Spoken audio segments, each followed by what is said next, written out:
welcome back to another episode of Neon Leon. How are all you fine idols?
What is up? How are you guys doing?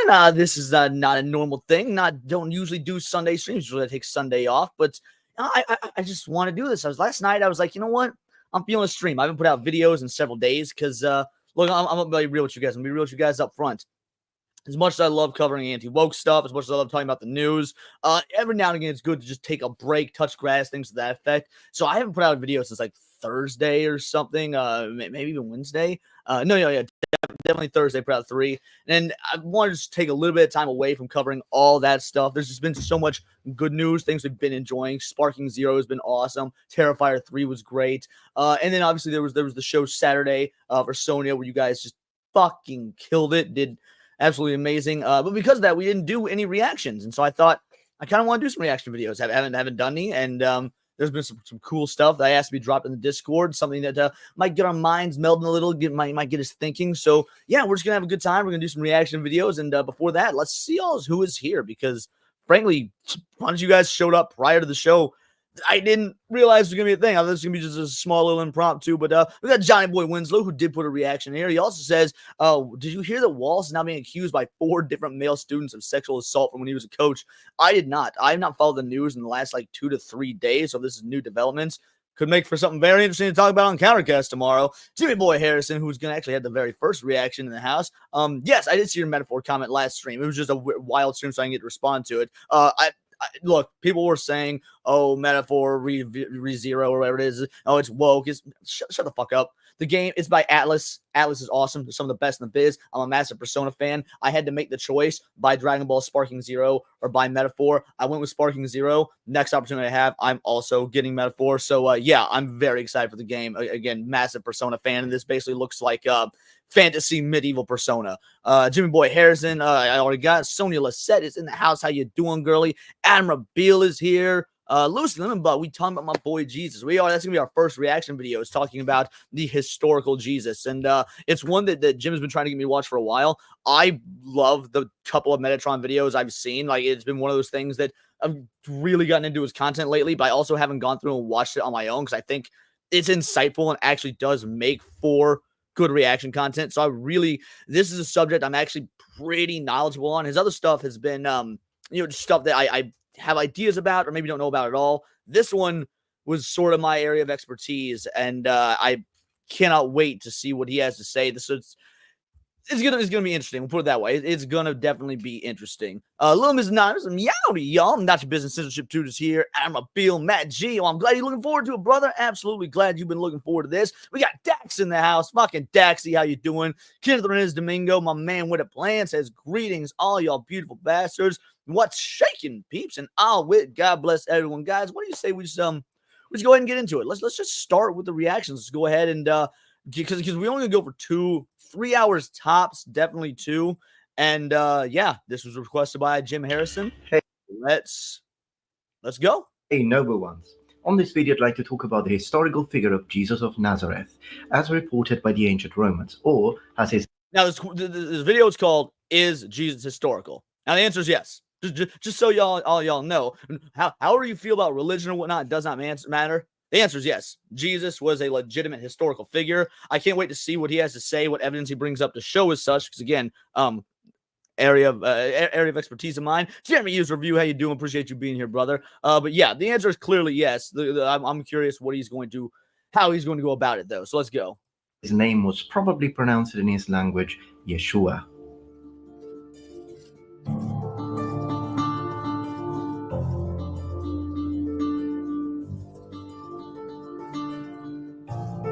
Some people try to prove he existed at all costs, accepting all evidence a priori.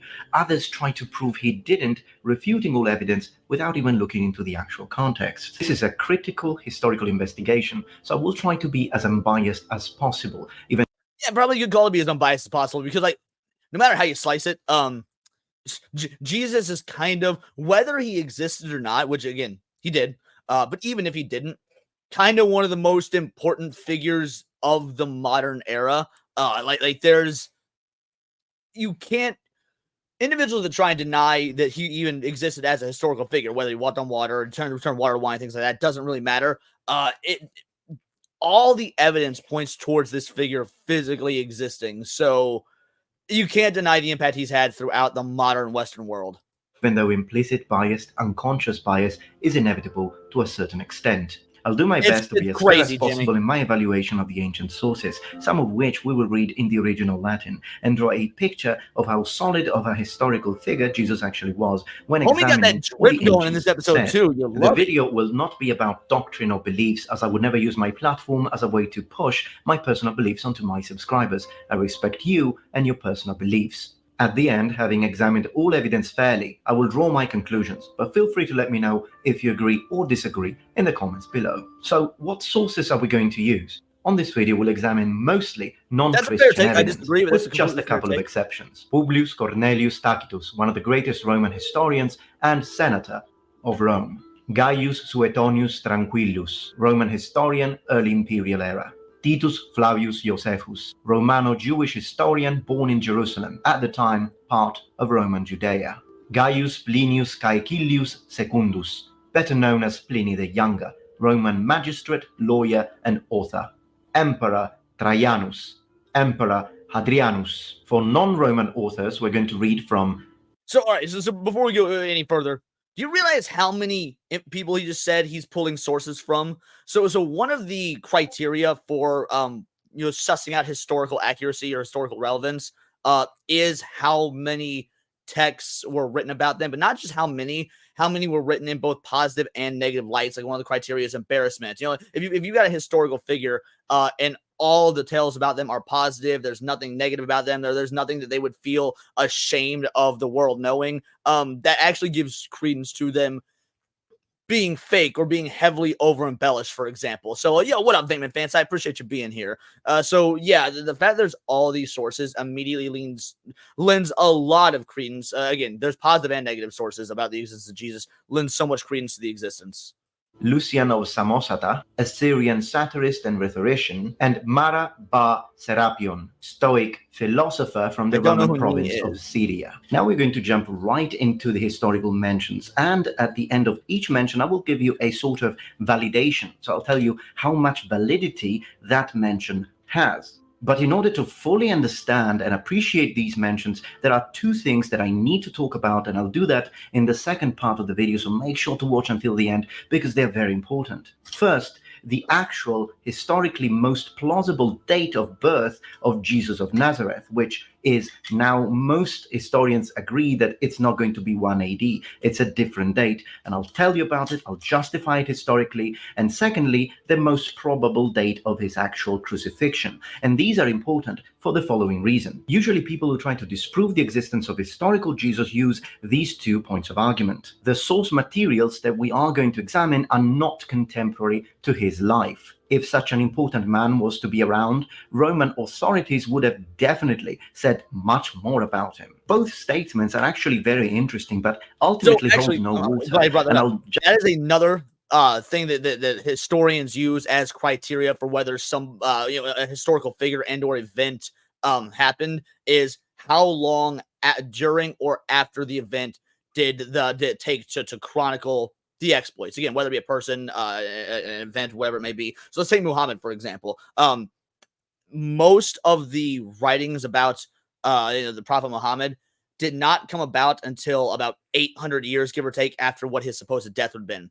800 years is a long time for things being word of mouth to get wrong, for stories to spread, as opposed to a lot of the chronology about Jesus. Some of the earliest would have been roughly 40 years after his, whether it be death, resurrection, ascendance, whatever it may be. Point is, there's only about a 40-year gap. So if you were going to read a book, a history book, or at the time, it'd be very recent history. Let's say you're reading an article from the 90s.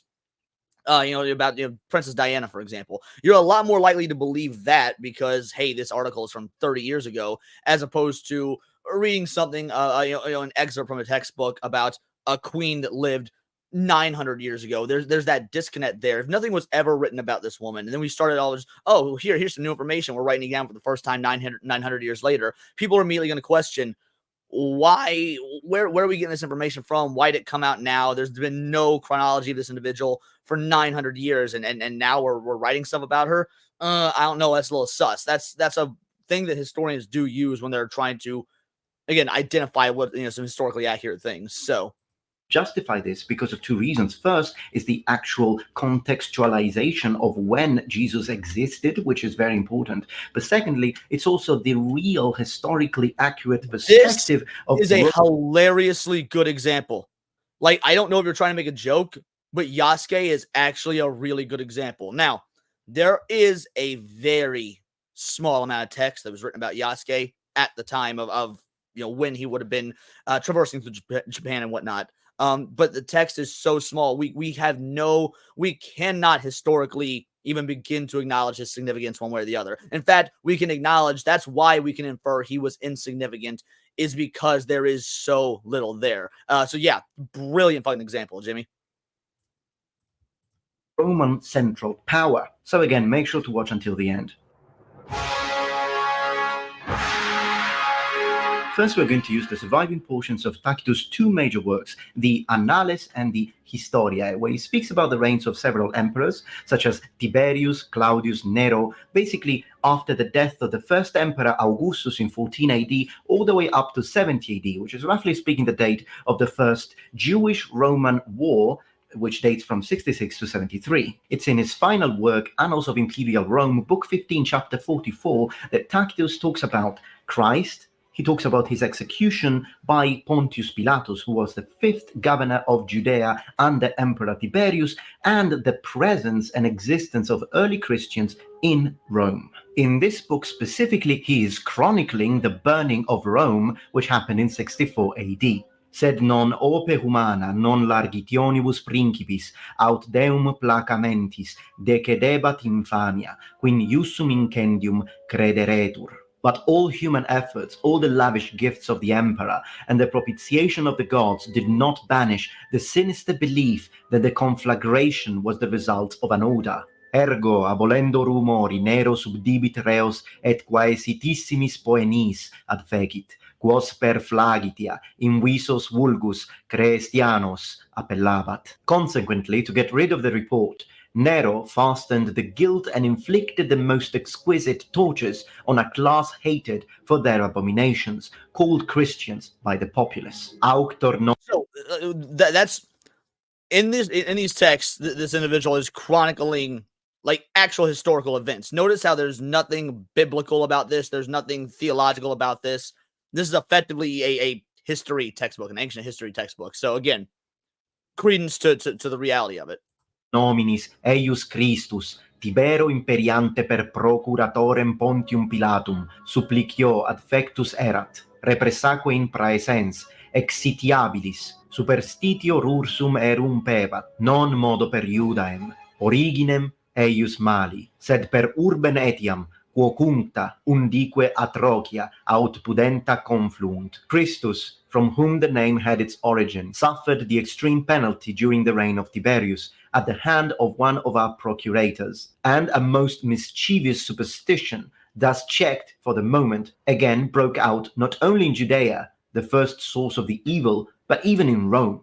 As a Roman historian, Tacitus had no Christian bias. In fact, he had no sympathy for the Christians. He speaks about their abominations, and he speaks of Christianity as the origin of evil. And when he And that was what I was talking about earlier. You know, when you've got people who chronicle the negative as well, that's actually usually why historians weighted more heavily in favor, because these people were willing to write about somebody who's looked upon in a positive light right from the negative point of view. That's that's a good source. Uses the expression abomination is actually referring specifically to the early Christians believing that they were partaking, at least some early Christians believing that they were partaking of the literal body and blood of Christ every time they were taking the sacrament, which sounded as an abomination to Roman ears. So what Tacitus is telling us here is that Jesus was executed by the governor of Judea, Pontius Pilate, for crimes against the state, and a religious movement of his followers sprang up in his wake. Remember, this is not seen by Roman authorities as a positive thing. It's seen as a negative thing. We could in fact refer to this as the first documented confrontation between early Christians and Roman authorities. Also, please notice that Tacitus never accused Nero of being the one who burnt Rome. Such accusation will come from Cassius Dio in the 3rd century, but what Tacitus is saying is that Nero, in his opinion, was using Christians as scapegoats. From this statement, we learn that there were a sizable number of Christians in Rome at the time, that it was possible to distinguish between Christians and Jews in Rome,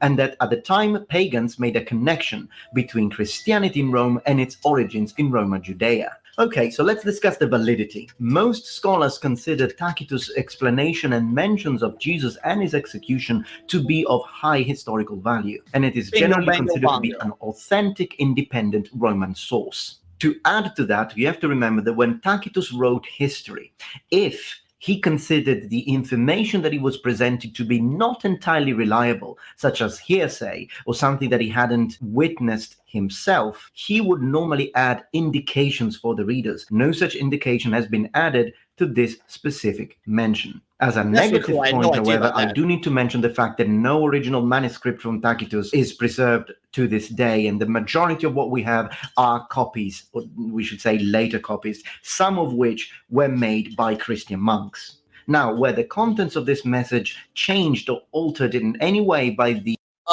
not Business Censorship Tube says they still had polytheism there at the time as well, so it would be a threat to that, right? Well, so yes, and again, I could be wrong on this. However, what we think of as Christianity, specifically the New Testament, did not give rise until well after this. We're talking to become a legitimate movement, probably a century or more after this. So yes, it was more of a threat to the state as opposed to a threat religiously. It was a political threat when, if this was true, when it was actually happening. But yes, polytheism was absolutely still a thing at the time. In various parts of the world, I don't know how kindly it was looked at in Rome. Probably not, because there was a lot of Jews and whatnot. However, was polytheism in Rome? So polytheism in Rome, to my knowledge, was dying by that time. Again, Rome heavily Jewish, but I don't know that there was laws or rules against it. It probably made you an outcast. But again, I'm not an expert in that aspect. I'm purely purely my realm of studies. This is one of the things I went to school for. I wanted to be a Christian theologist, and so yeah, it's I can only speak to the Jesus aspect, and not really all of Rome itself. The medieval monks that were copying this manuscript into their own abbey. Well, of course, we can't know for sure. Most historians agree that the message is authentic. However, I do need to point out that a spelling correction did happen. Some sort of alteration did occur. In fact, at the time, 2 kinds of spellings and 2 kinds of words to speak about Christians were used. Christianos with an I and Christianos with an E. The medieval version instead will always be Christianos with an I, and we notice that there is a space in one of the 2 manuscripts between the I used for Cri and the Stianos, and that is because originally probably was written with an E, which would have filled the gap, but that was removed as a form of correction by monks. So yes, some alteration happened, but most scholars believe that the message is authentic. Now let's talk about the very famous testimonial Flavian. Let's look at these dates. So hold on. Skip forward a little bit here. I think I went too far. All right, perfect. We'll go right here. But most scholars believe that the message is authentic. All right. So AD 3700 to 100. So this is what I was referring to earlier when I was talking about how one of the things that they look to is how close to the event were the writings. We're talking 37 to 100 years after the event, which in the grand scheme of history, 37 years, not that long at all. Now, to be fair, I think this is the dates he lived, so probably these writings, if I had to guess, would have been in like AD 50. He'll probably explain, but I'm just guessing. But these writings would probably been like AD 50. But again, 40, 50, 60 years after the crucifixion, that's still really recent. So yeah, it's good. Again, good source of historical accuracy. No, dude, don't thank me. I'm happy to do it. Yeah, exactly. It's very contemporary. About 300 years before the Council of Nicaea, we bring up the early Christians were called Nazarites first. He referred to Jesus of Nazareth very early in the video. I don't know if you were here that. I don't know if I don't think he talked about the Nazarites specifically. Yeah, it's a lot of fun. Believe it or not, I like more than just Sonic the Hedgehog, Dragon Ball Z, and calling out what culture. Now let's talk about the very famous Testimonium Flavium written by Josephus, a very famous Romano-Jewish historian. But what do we mean by Romano-Jewish? You see, Josephus was born in Jerusalem, and he was the leader of the forces in Galilee that fought against the Romans. So initially, he was an enemy to Rome. The thing is that when he faced the legions of Vespasianus in 67, he was defeated and captured. Now, the only reason why Vespasianus or Vespasian didn't kill him is because supposedly Josephus had prophesied that Vespasianus would become emperor. And in fact, 2 years later, in AD 69, Vespasianus does become the emperor of Rome, and he likes Josephus because of this. So he keeps him first as a slave, then as a translator, and eventually, when Josephus fully defected to the Roman side, he is granted Roman citizenship, which is what we mean by saying that he was Romano-Jewish. Okay, so I have a question on this because, and maybe he'll explain it, but he says he was granted Roman citizenship. Citizenship in Rome was actually not necessarily difficult to get, but they had a hierarchy to citizenship. Think of America in the pre-Civil War era. Slaves were not citizens, or at least they had no rights. For example, they may have been citizens that counted the census. I don't know about that, but had no rights. For example, you could become you could travel to Rome, become a Roman citizen. You could be a captured soldier, and after war become a Roman citizen. But there was hierarchies to where your standing was, what rights you had. So it was multicultural, but it was also still very rigid. Even served as the translator when Titus, Vespasianus' son, led the siege of Jerusalem in AD 70. He wrote the Antiquities of the Jews, in which he mentions several biblical figures, including Jesus Christ, John the Baptist, James, the brother of Jesus, Pontius Pilate, the Sadducees, the high priests, and the Pharisees. So all of this can be cross-referenced with the gospel. At this time, there was a wise man who was called Jesus, and his conduct was so good, and he was known to be virtuous. And many people from among the Jews and other nations became his disciples. Pilate condemned him to be crucified and to die. And those who had become his disciples did not abandon his discipleship. They reported that he had appeared to them 3 days after his crucifixion and that he was alive. Accordingly, he was perhaps the Messiah, concerning whom the prophets have recounted wonders. Now, of course, this is a very powerful testimony, but we are not 100% sure if we can fully trust it. Most of the testimony has very strong historical validity, but a Jewish man who had defected into Rome, calling Jesus the Messiah, and specifically speaking about the resurrection after 3 days, are thought to be maybe Christian alterations. It is a there's probably a large part of that is true, Christian alterations. But also, that goes back to what I was saying earlier about the way they weight negative versus positive. This was effectively a glowing positive review, 5 out of 5 on Amazon, would buy again, which again makes it seem sus. Whether it was altered or not, it's still, you were glazing it pretty hard there. At what point did your bias come in when making these right? Even if the writings were authentic, that doesn't mean there was no bias to them.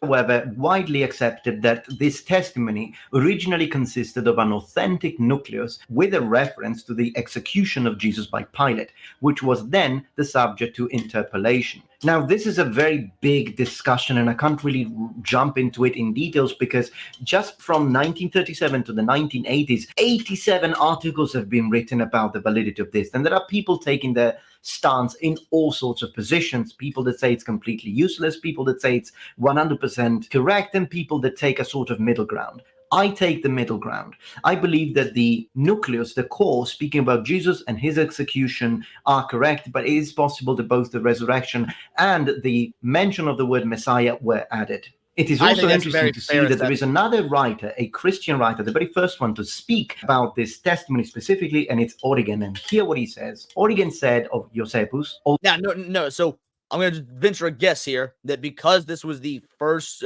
Christian historian to recount this, there's already some bias there. So let's see. Although not far from the truth, he did not believe in Jesus as the Christ, an affirmation that was repeated in his Contra Celsum. Because of this, I believe that it's highly likely that he did actually mention Jesus Christ and the crucifixion, but he didn't mention the other two things. Otherwise, this Christian author wouldn't have even have any reason to complain. Let's now read the words of Magistrate Pliny the Younger, who was the governor of Bithynia in Asia Minor. The Christians were in the habit of meeting on a certain fixed day before it was light, when they sang in alternate verses a hymn to Christ as to a God, and bound themselves by a solemn oath, not to any wicked deeds, but never to commit any fraud, theft, or adultery, never to falsify their word, nor deny a trust when they should be called upon to deliver it up. After which it was their custom to separate and then reassemble to partake of food, but food of an ordinary and innocent kind. Later, Pliny writes a letter to Emperor Trajanus, and he specifically says that the teachings of the Christians were, open quotes, excessive and contagious superstition, close quote. We're back to the negative, boys. Let's go.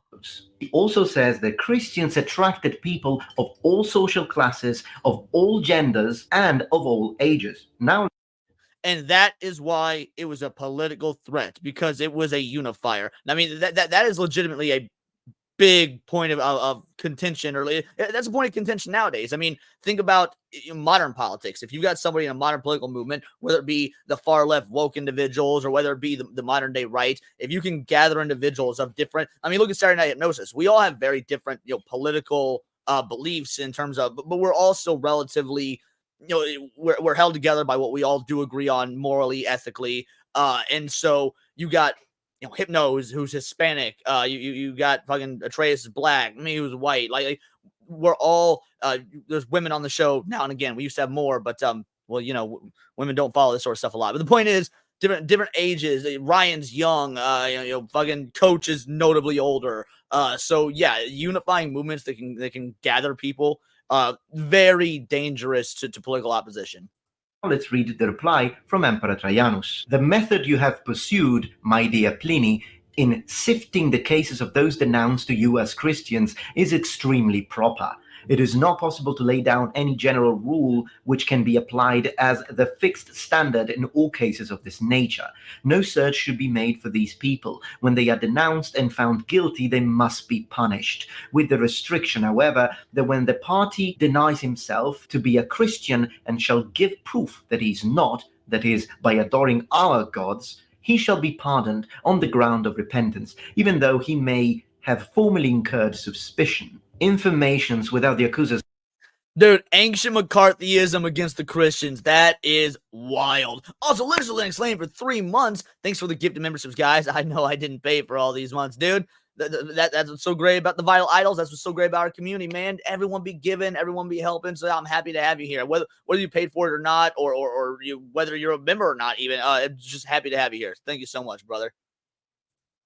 Name subscribed must not be admitted in evidence against anyone, as it is introducing a very dangerous precedent and by no means agreeable to the spirit of the age. Now, this is extremely significant. First and foremost, what does the emperor mean when he says, the method you have pursued, my dear Pliny, in sifting the cases of those denounced to you as Christians is extremely proper?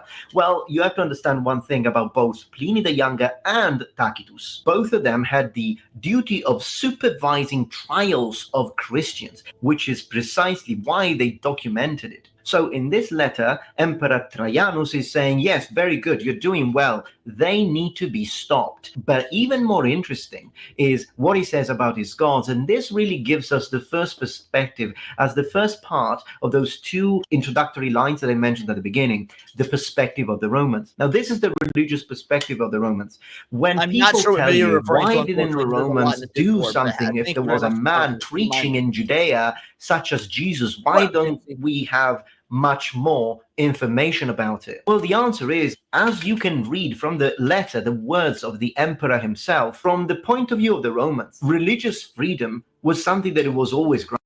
All right, so for scientific examination of the creation of the universe, check out Stephen C. Meyer, Oxford mathematician John Lennox, and chemist Dr. James Tour. Very interesting info. This is another thing that cosmogony is another one of my favorite subjects, the study of the origin of the universe, and from its earliest points, again, a scientific subject that ties very heavily to religion. So, yeah, I know for sure that I've read some Stephen C. Meyer. I don't know about John Lennox or Dr. James Tour. I'll have to check that out. I very well may have read some of their stuff. But yeah, no, you are absolutely speaking my language, Anthony. Sammy here. How you doing, brother, man? Everybody in the chat wish Sammy a happy birthday. His birthday was yesterday. The Roman records of Christ. Yes, yeah, we've actually gone over some of the Roman records of Christ's crucifixion so far. Exactly. My man with a plan. Granted. In other words, the Romans didn't care what god you were worshipping in your lands. Once it became a Roman province, all they wanted to make sure is that it remained under Roman control. But a certain degree of religious freedom was always given. So we shouldn't imagine that to the Romans it really meant much that a preacher was going around preaching some doctrine that they thought was strange. To the point of view of the Romans, you can worship whatever god you want. We beat you in battles. Our gods are more powerful than yours, and that's all that matters. So whoever asked the question earlier about polytheism in Rome, that you got your answer now. Why does the situation change now? Well, the reason why the situation changes now is because we're talking about Christians in Rome. So it is only when these followers of Christ enter Rome and Greece, so very, very close provinces to Rome, that the Roman authorities, the central power of Rome, starts to be actually interested in Christians. As far as Jesus was ministering in Judea, they did not care. Even the miracles, if you think about it, even if miracles were reported to Roman emperors or Roman authorities, they would have been shrugged off either as superstition, as we can see, in fact, the word is used, but even if they were to believe it, this is how it would go. Our Kaiser, there is a man who is performing miracles in Judea, a magician in Judea. What sort of miracles? He can raise people from the dead. What people? Who did he raise? Oh, it's so funny. He referred to he's saying that the Romans would have referred to Jesus as a magician. I brought this up in church one time when I was like 14 years old and got a fucking scolding from the youth pastor. And I was so annoyed by it because I was like, it's one of the reasons that led me to one of the many things led me to stop going to church. Still openly Christian, still follow the text or not, but could not care less about organized church settings because there's just a lot of ignorance of history, and that bothers me because you can't have both. In fact, I think both go hand in hand. You kind of need both. So yeah, thanks for confirming what 14-year-old Leon got in trouble for in church, Metatron. A friend of his by the name of Lazarus. Is that it? He raised a man? Okay, good for him. The point I'm trying to draw here is the only miracle that could have really interested Roman authorities could have been, sir, this man made an entire legion disappear. Or, sir, this man can multiply swords and armor. In other words, from the perspective of the ancient Roman, if it doesn't directly threaten Roman military control, it does not matter. From a Roman point of view, Jesus' birth means absolutely nothing, because Judea was considered to be a backwater province in the fringes of the empire. And even his ministry, which, if we are to believe the Christian reports, was only 3 years, wouldn't have mattered much to the Romans, which explains why, if they heard of him, they would have called him either a magician, a superstitious wise man, which is exactly what we are finding in the letters. It only starts mattering for the Romans once the followers grow in numbers and enter Rome.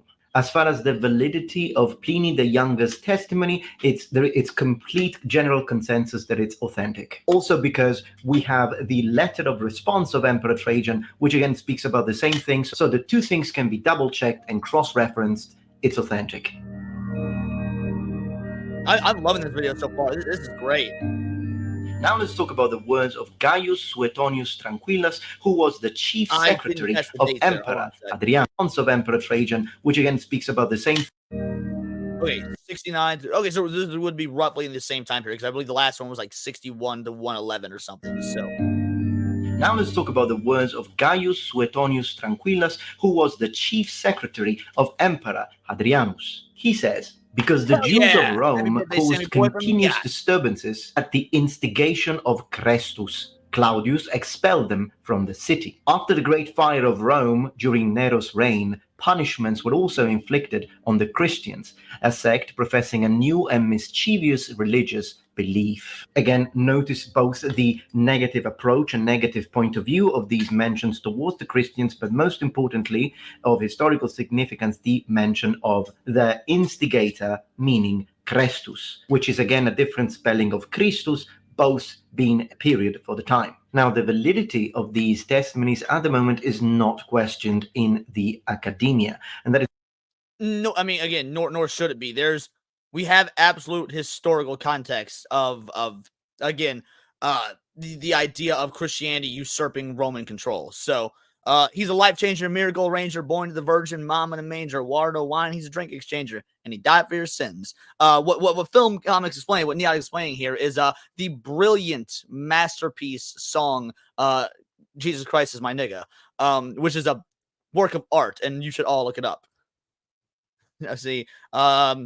Have my family, Roman Catholic Revelation, chapter 17 will let you know who the Roman Catholic Church is. D-Day Direwolf, how you doing, my man with a plan? Appreciate you showing up.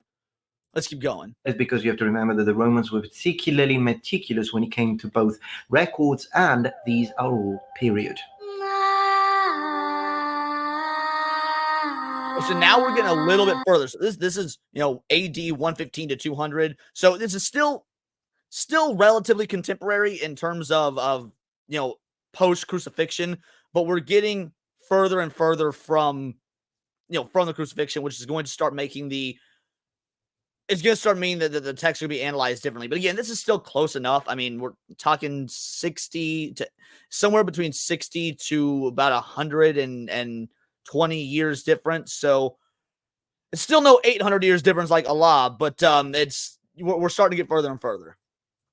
Now let's talk about non-Roman mentionings, and one of the most interesting ones is a letter written by Mara bar Serapion of Syria. To give you a little bit of context, at this time the writer was in prison and he was writing this letter to his son. He says, "What advantage did the Athenians gain from putting Socrates to death? Famine and plague came upon them as a judgment for their crime. What advantage did the men of Samos gain from burying Pythagoras? In a moment, their land was covered with sand. What advantage did the Jews gain from executing their wise king?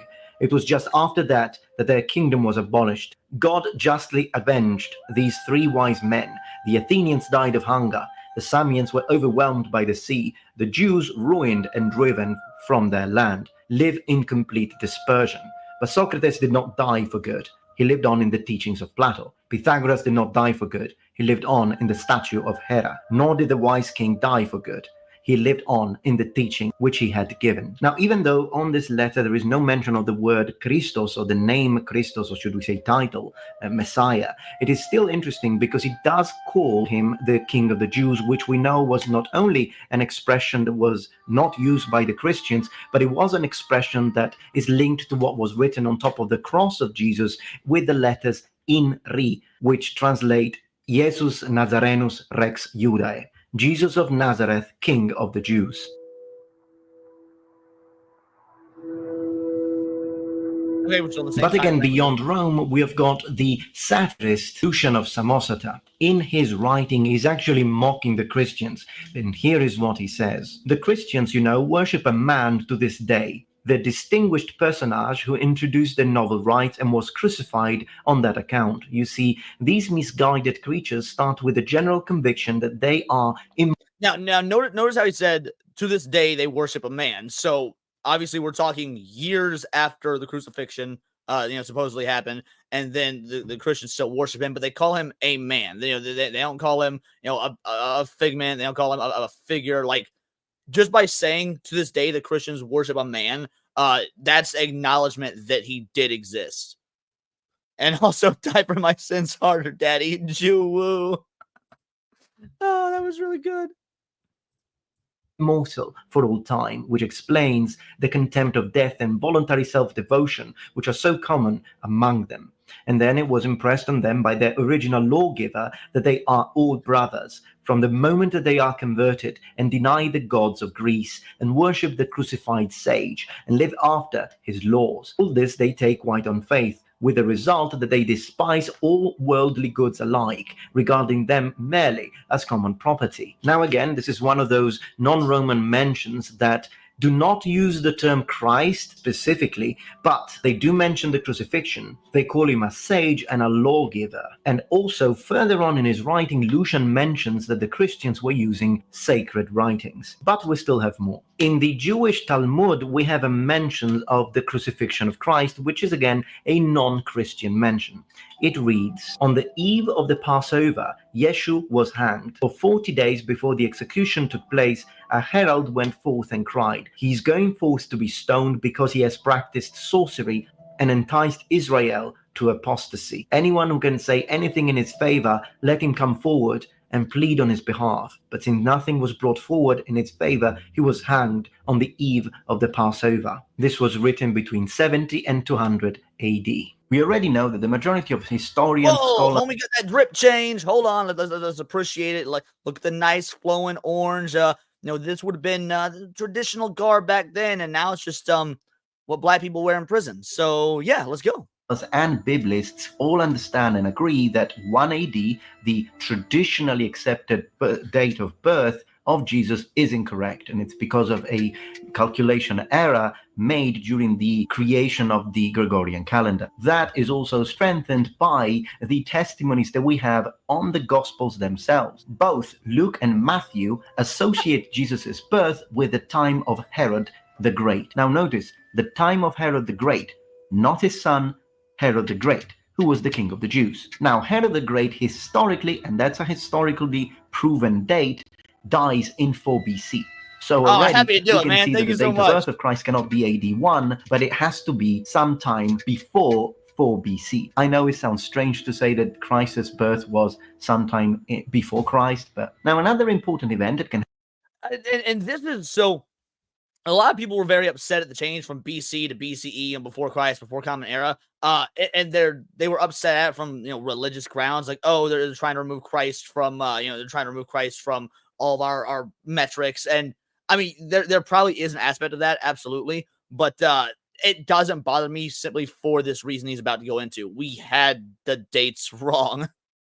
And help us understand when exactly that happened is a Roman census, because it is mentioned again in the Gospels and in other accounts. But what is a Roman census? In ancient Rome, a census was the act of counting the people and evaluating their property for taxation in a given province. Now, Roman census happened all the time. So a number of censuses were most likely performed throughout the Roman world under Sentius Saturninus. We know that an important census happened in AD 6, but then again, that one is no use for us. But we also know that another very important census happened exactly in that area in 8 BC. Now, this helps us because then we understand that Jesus' birth most likely occurred between 8 BC and 4 BC. Given the information of the murder of the innocents that, again, we have at the hand of King Herod, so obviously before he's dead, when he wanted every child born between age 0 and age 2 to be killed, and that does happen around that time,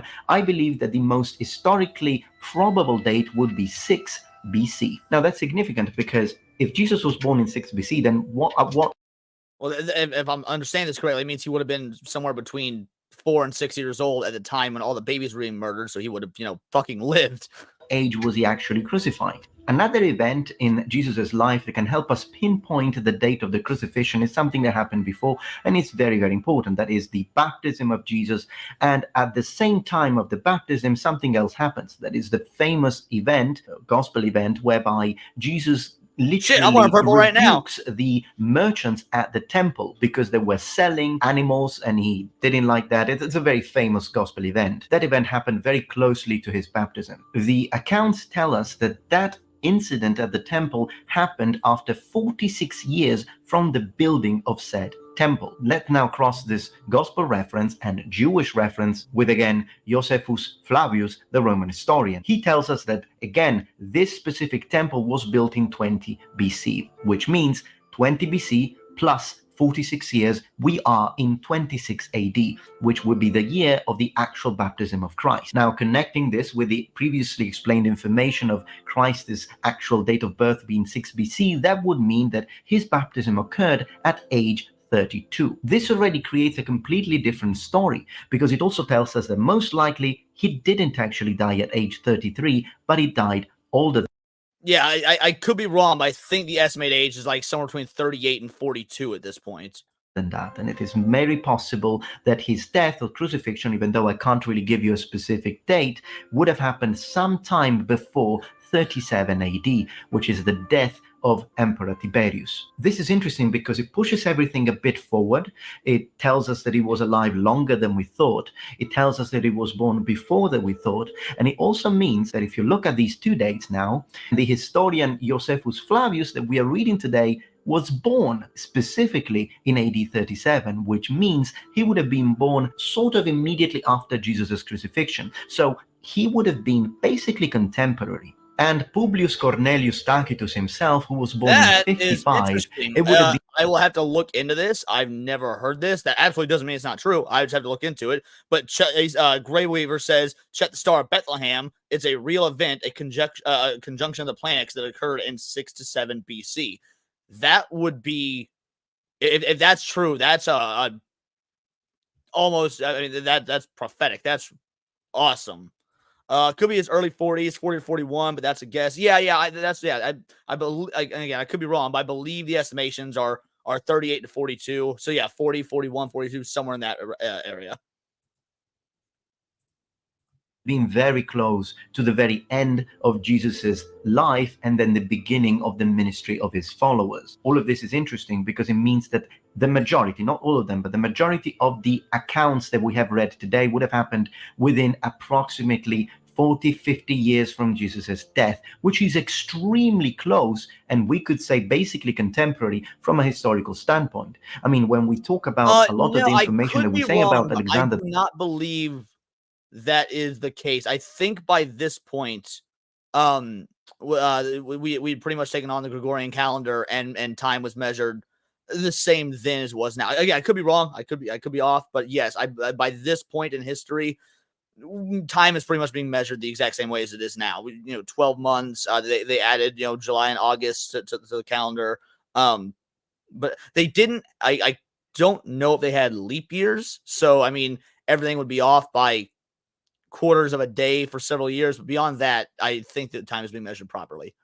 The Great, well, some of the things are actually 400 years after. Not everything, but some of the things are 400 years after, and they are still considered valid. So I would say that these events and the testimonials that we have read, the majority are relatively contemporary. So, with all being said, in conclusion, what is my conclusion about the historical figure of Jesus or Yeshua? We have enough historical information to state confidently that Jesus of Nazareth existed and was a historically proven figure. His appeal extended beyond the Jews and included Greeks. Jewish leaders of the day had an unfavorable opinion of him. He was mostly ignored by Roman authorities until his followers started preaching, which justifies the reason why we don't have more information about him while he was still alive. He was then crucified when Pontius Pilate was prefect of Judea. And that concludes our journey, historical journey into the life of Jesus as far as his historical figure is concerned. If you liked this video, please thumbs up. And if you want me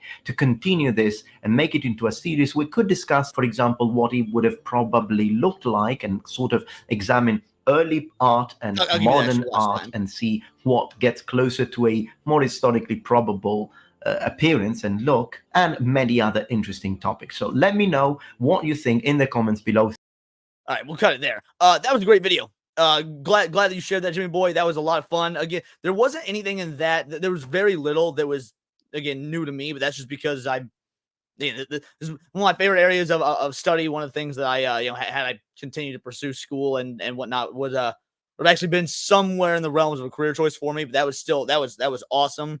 You guys in the chat actually add a lot more context that was new, such as the Star of Bethlehem thing, which I'll have to look into. But yeah, that was awesome. I appreciate it. Great video, interesting insight with Roman history. Yeah, and that's the best part about this video, is that it's very much it is a historical video. There was no religious angle to it. I mean, aside from the fact that we're dealing with a religious figure, but most religious figures in some way, shape, or form, were bred out of something to do with history. Now, whether they were made up, I mean, you've got things like the Great Flood, which has been in over 140 different religions, and you got it not just in the Bible, and you got the tale of Gilgamesh. There's and it goes on and on. So there's a lot of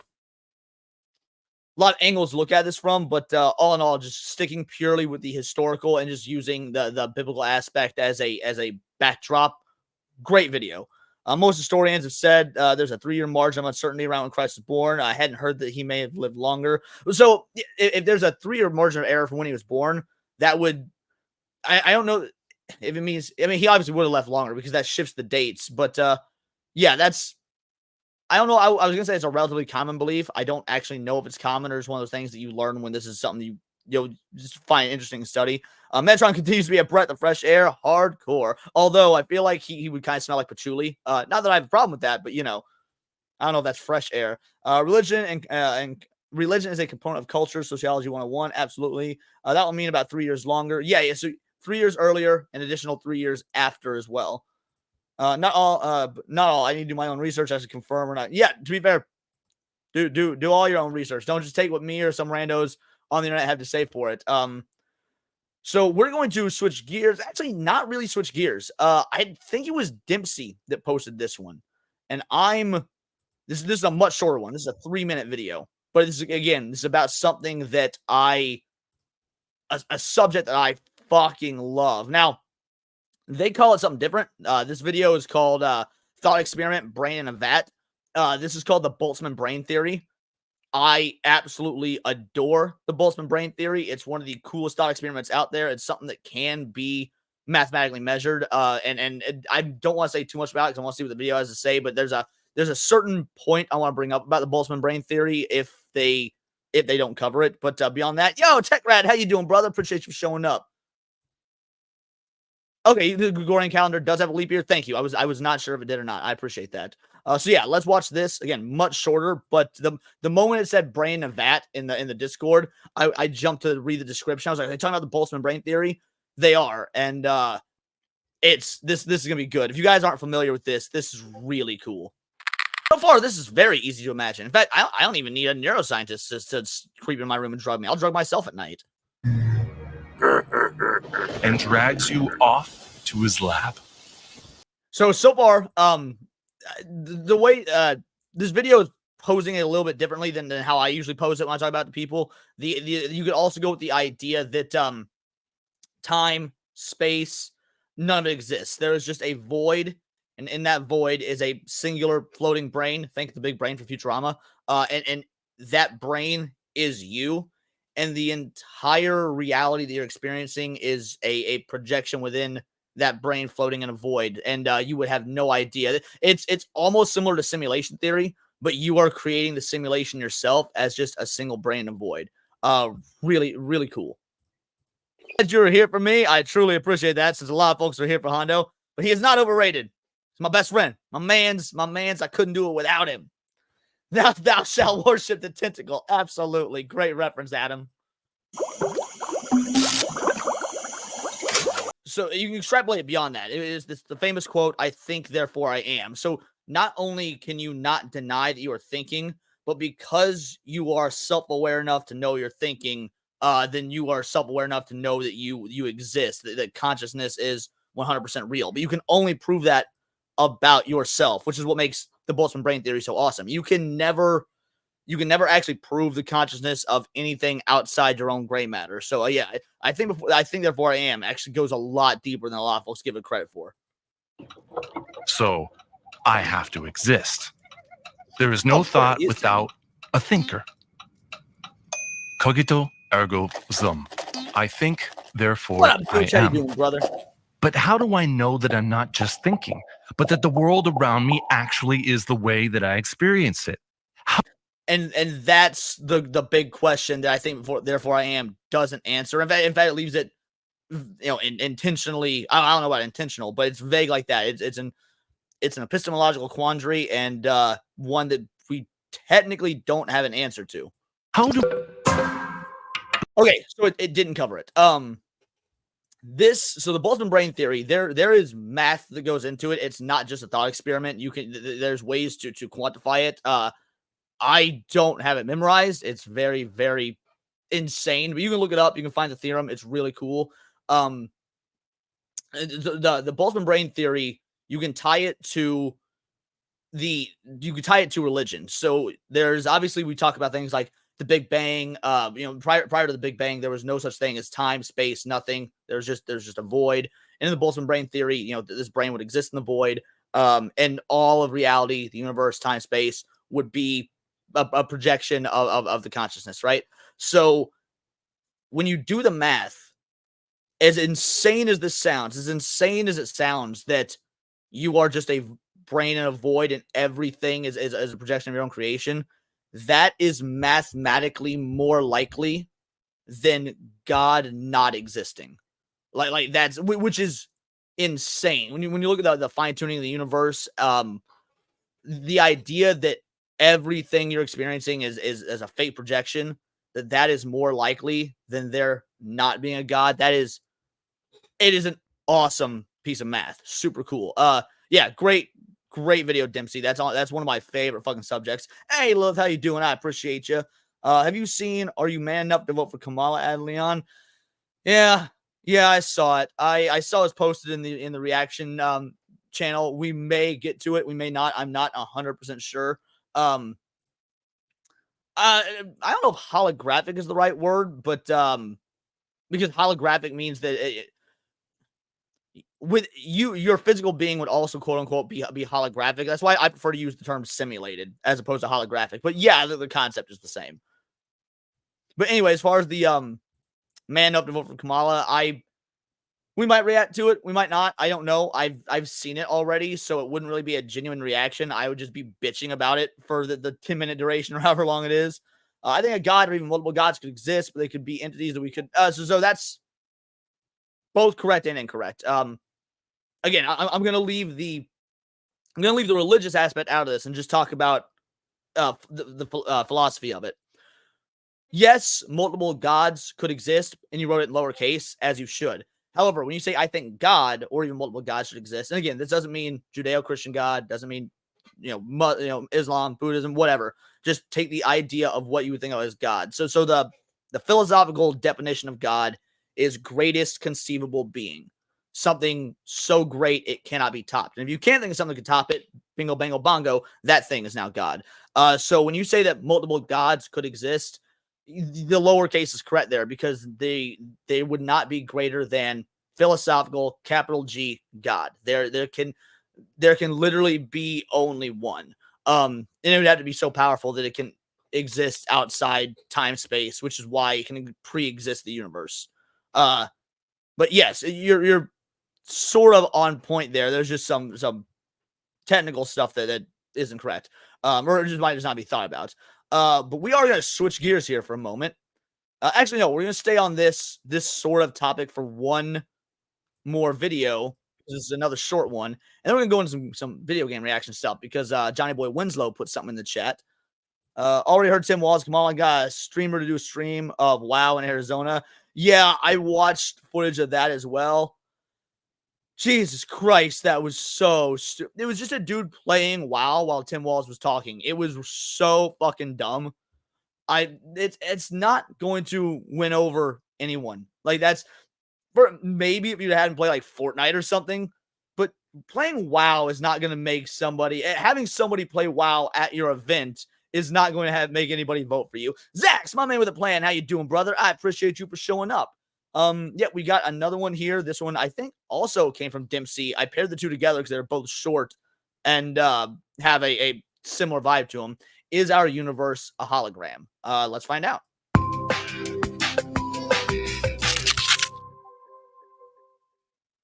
You and I, and everything around us, appear to exist in 3 dimensions. Up and down, front and back, left to right. But appearances can be deceptive. Many physicists now believe that reality is not, in fact, 3-dimensional. Instead, they think that the fundamental core of reality comes written in 2-dimensional sheets, like this piece of paper. In this view, our world is a 3-dimensional projection of information that's written on a 2-dimensional surface, an illusion much like a hologram. Clearly, this is insane. What are these sheets? Why would anyone think that reality is 2-dimensional when everything we know appears in 3 dimensions? All right. This is a really interesting thing. This is a really interesting video. I have no idea how he's going to break it down in the next 60 seconds to convince me otherwise. But also, life isn't 3-dimensional. It's 4-dimensional. So already I feel like the premise is incorrect. But again, I could be wrong. Let's keep going. The answer lies in black holes. Black holes famously suck in everything around them and never let go. But what would happen if you were to throw something with a lot of information into a black hole? Something like a book or a hard drive. Physicists know that information can never be lost, only scrambled. So the information in our book can't disappear forever into the black hole, never to be recovered. It must still exist somewhere accessible to us. I don't know that that's correct either, because like he's effectively talking about the the law of conservation, which is true as far as our physics go, the physics that we mapped out, but physics also break down in black holes so far as we can tell. We don't know. First of all, we don't actually know. It's just a theory, but physics breaks down once you you cross the event horizon. So I'm not following what he said, or I am following it, but I heavily disagree so far. Physicists say it is written on the so-called event horizon of a black hole, the 2-dimensional surface that defines a point of no return. Likewise, physicists have proven that events occurring on a 2-dimensional sheet. I can't tell if Gooch is fucking with me or if he wants the actual answer to this, because there's gravitational pulls in space. So space is just the term for this space between objects with gravitational pulls. But again, you might be trolling me, so I'm going to shut the fuck up. Are interchangeable with the description in 3 dimensions. Mathematically, it's all the same. Which leaves us to wonder, exactly. Which is real? The 3 dimensions we observe, or the 2-dimensional description that makes the math work? For Scientific American's Instant Egghead, I'm Michael Moyer. Well, he says that makes the math work, but it's theoretical math. We've had a lot of theoretical math that is, throughout the course of history been proven, disproven, things to that effect. So Leon is the next Stephen Hawking. No, since we're only going for 2 hours, there is another longer one that Jimmy Boy posted. I would love to get to the Stephen Hawking one, and I will probably do that. So I'm thinking about, normally on Tuesdays, we do the Tinfoil Haters stream. Sammy had a prior commitment being on Jacob Ironside's show, which, by the way, fucking awesome. If you guys aren't around for that, go for it. So I might do another one of these or some sort of stream on Tuesday that would be in place of the Tinfoil Haters time slot, just so that we keep the stream schedule consistent. I don't really know what I'm going to do yet. I initially thought, hey, maybe stream Dragon Ball Sparking Zero. I hate doing gameplay streams. I've done them before. In fact, that's how Jimmy Boy found me. But video games are my me time thing. I really don't like to stream them or share them on YouTube or X or anything like that, because that's what I do to decompress when I don't want to make content or I want to actually have me time. So probably not going to do a Dragon Ball Sparking stream, but I'm not 100% against the idea. We'll see how it goes. So maybe we'll do another reaction stream like this and we can fit the Stephen Hawking one in there. Not entirely sure. Just know that there will be a stream from 7 to 9 on Tuesday. Let's go ahead and bring this one up that Johnny Boy Winslow shared. This is a 38-minute fucking video, which is A-okay by me because it's on my favorite game series of all time, Resident Evil, and it's called Why Did Resident Evil Fans Hate the New Ada Wong? I could also do a 38 fucking minute video on this. In fact, that would be short because fuck the new Ada Wong, but also fuck this game. Fuck the Resident Evil 4 remake. I know, unpopular opinion. You guys have heard me say it over and over, but I honor my requests and I am interested in this. So, yeah, the first hour was very mind-bending, mind-melting history of Jesus, Boltzmann brain theory, black holes, the event horizon. And now we're going to do this. And depending on how long it takes, this may be the last one of the stream. We shall see. Because the voice of New Ada was as Wesker said, a poor performance indeed. It was not just her voice. They fundamentally ruined Ada's character. Now the voice actress was bad. It was not good. But there is more problems with Ada than just the bad voice actress. I'm not an OG Resident Evil 4 player. I had no issue with the voice. She's still hot, so I wasn't blown away at the game. Look, I'm not just an OG Resident Evil 4 player. I'm an OG Resident Evil player. I started playing the games in 1998 when I was probably far too young to have been playing these games. So this and Sonic the Hedgehog have been my favorite game series my entire life. And they also could not be further into the fucking spectrum. But yeah, the original Resident Evil 4 is a masterpiece. It is one of the single greatest video games ever made. And the remake bastardized that game to degrees that people do not comprehend, and it bothers me so goddamn much. Look into Elijah Muhammad lives in a spaceship, and Louis Farrakhan visits him frequently. Now that's what Zach, you're gonna need to send me something, like send me a video or something, and then if we do another one of these reaction streams on Tuesday, that sounds zany, and I'm down. It was a deconstruction of Ada Wong altogether. We'll find out when we watch the video. Ada Wong is one of the most captivating video game characters, ever, despite never getting her own full-length game. She's been voiced by several voice actresses since her debut in Resident Evil 2 all the way back in 1998. She's a mysterious and seductive spy, traits which have come to define the character and her voice actresses in some pretty interesting ways. For the Resident Evil 4 remake, Ada was voiced for the first time by a Chinese-born Canadian actress, Lily Gao. All of Ada's main performances, who I believe also played Ada in the final post-credit scene of that shitty Welcome to Raccoon City movie. I could be wrong, but I think it was the same actress.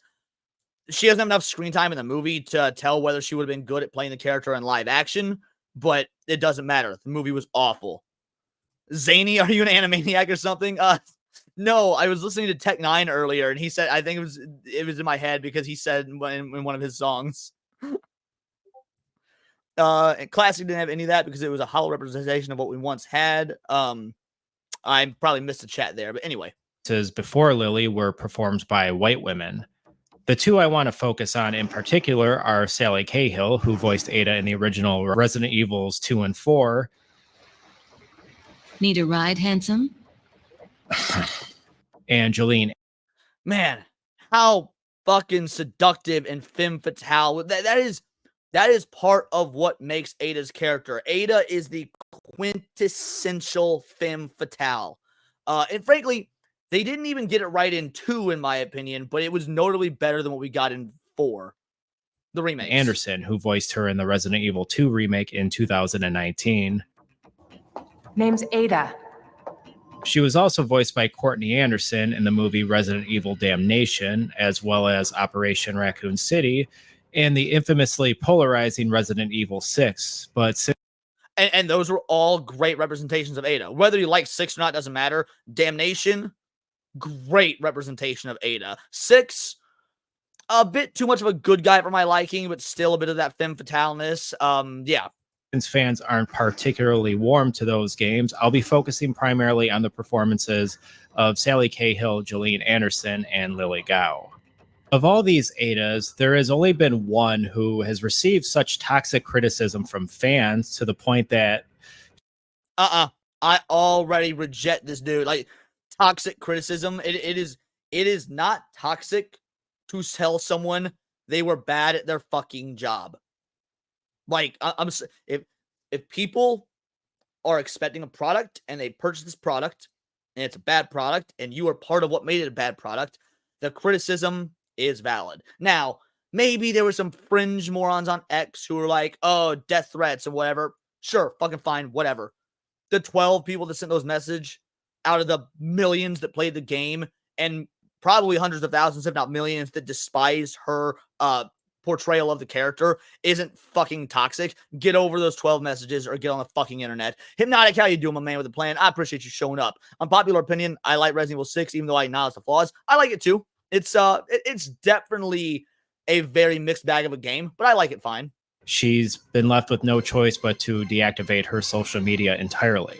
Oh, shut the fuck up. Look, with no choice. You got a fucking choice. You always have a choice. If you're going to be such a weak little girl that you can't fucking take criticism on the internet and you actually look at the internet as if it's real life, like the amount of individuals that are on, YouTube or whatever, or personalities on the internet that get fucking hate. I get it all the time, and I'm a fucking nothing channel. I'm sure Hypno gets it way worse than I do. Like, if you can't handle it, get the fuck out of here. But for this guy making this video to say she didn't have a choice, yeah, you fucking did. Oh, I can already tell I'm going to loathe this video. That being Lily Gao. Sally Cahill and Gillian Anderson's performances have been universally praised for being faithful interpretations of the role. These women nailed the mysteriousness and sensuousness of Ada, Sally with a sensual throaty cadence. All right, we'll do this your way now. And Gillian for a more fun reading. But Lily's most recent Ada has been called bland and monotone. Some went so far as to DM her, letting her know that she ruined the game for them. Okay, there you go. You got one example pulled up. You ruined the remake, wrote one commenter. I feel like I just wasted my money buying a deluxe edition to get this voice actress to dub Ada. Wrote another. Okay, so you got two. Your voice editing was horrible in the remake. Added another. It sounded super stiff, and there was nothing seductive about it. It didn't fit. OMG, I hope they don't hire you as Ada voice actor. But guess what? Block them. Mute them. Whatever. You're gonna get shit like this. If you're in the entertainment industry, if you're in the entertainment business, excuse me, sorry, you are going to get this. If you were not prepared for that, then you are in the wrong fucking business. Let's not pretend that this was the vast majority of Resident Evil fans, because frankly, the vast majority of Resident Evil fans are bad at being Resident Evil fans and glaze this fucking game as if it was God's gift to the PC and PlayStation 5 and whatnot, when it was a shitty game already. You just made it worse because you're bad at your fucking job. Even Sphere Hunter said her performance as Ada was the worst part of an otherwise perfect remake of one of gaming's most beloved sequels.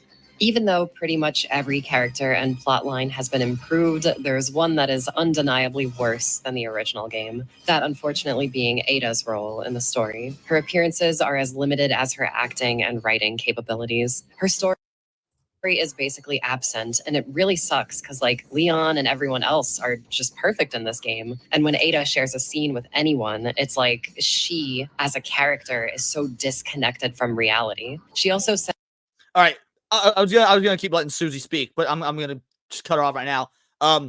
First of all, no, Leon and everyone else in the game is not perfect, but again, Susie Sphere Hunter, she is the biggest Capcom shill. Now, don't get me wrong, I like her content. I really enjoy the way she breaks down all the older games and reviews of them. It was around Resident Evil, I think 3, or maybe it was Resident Evil 4, that I was like, oh, is she shilling?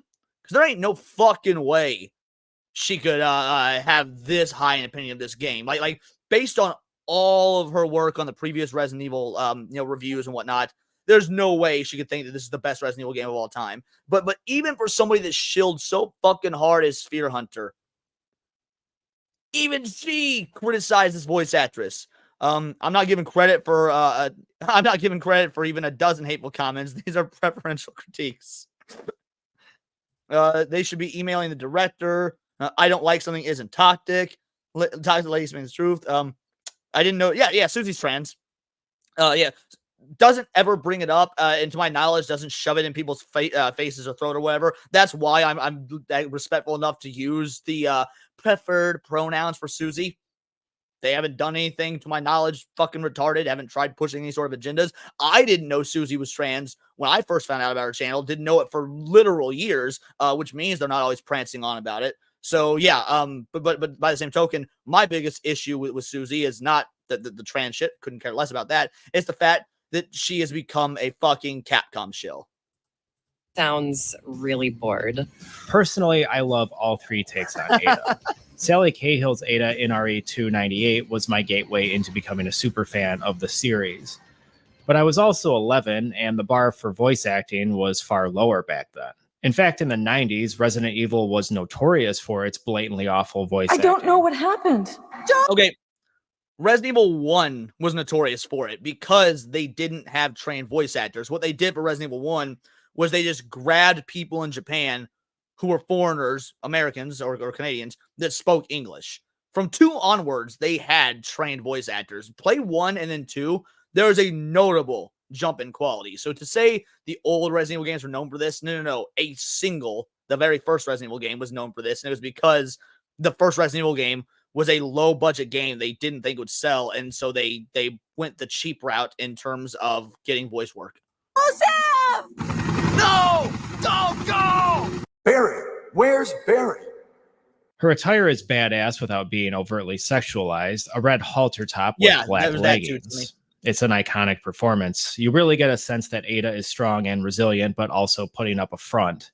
Like the movie she's based off of, 1990's La Femme Nikita, Ada falls for Leon after being pretty deceptive about why she's in Raccoon City. And let's be real here, who wouldn't fall for this boy toy? I think I'm cute.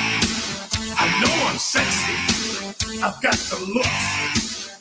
The drive. Unpopular opinion. Look, first of all, Resident Evil 2 remake is not that good either. It's the best of the 3 remakes, but it's still not that great. Leon, his character, fundamentally wrong in this game as well. Looks-wise, he's fine, but they kept the same actor for Resident Evil 4, which takes place 7 years later, and the actor still has this boyish look to him, not becoming of an almost 30-year-old Leon who has been in the game for a while now. Dude, they should have recast Leon for Resident Evil 4 Remake. Wow. And this is what I'm talking about, by the way, when I went on that diatribe last night on SNH about why they should stop getting real-life people to literally play characters in video games, is because of shit like this. I could not take Leon in Resident Evil 4 seriously because he's the exact same as Resident Evil 2, despite the fact that there's like a 7-year time jump between them. It is... If you just built the character from the ground up as a model and not used an actor, then guess what? You could have aged him as he should have adequately been aged. Leon Anderson's performance in the 2019 remake doesn't sound anything like the sensual Ada that established the character, but it's still a fine performance.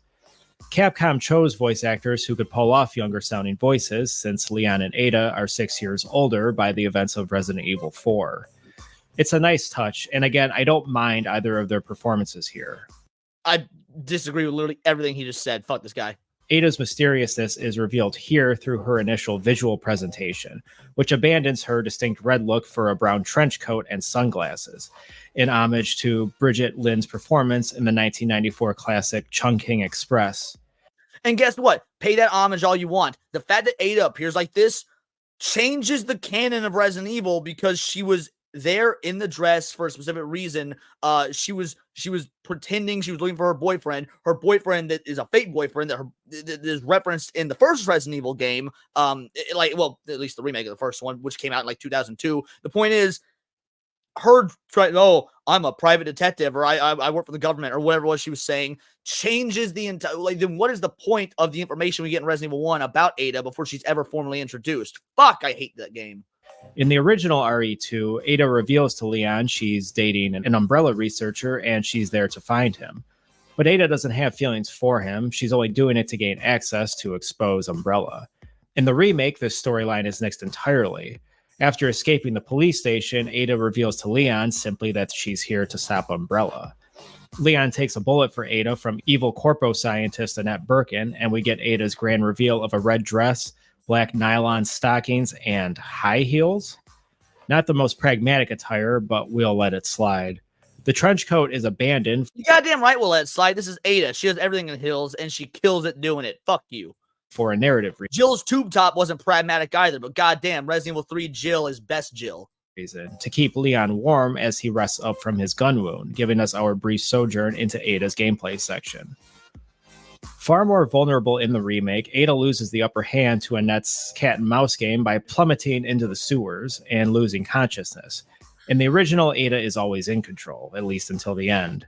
Annette is the one who falls into the sewer. We only see Ada and Leon kiss before her apparent death at the hands of Mr. X in Leon's B scenario, giving.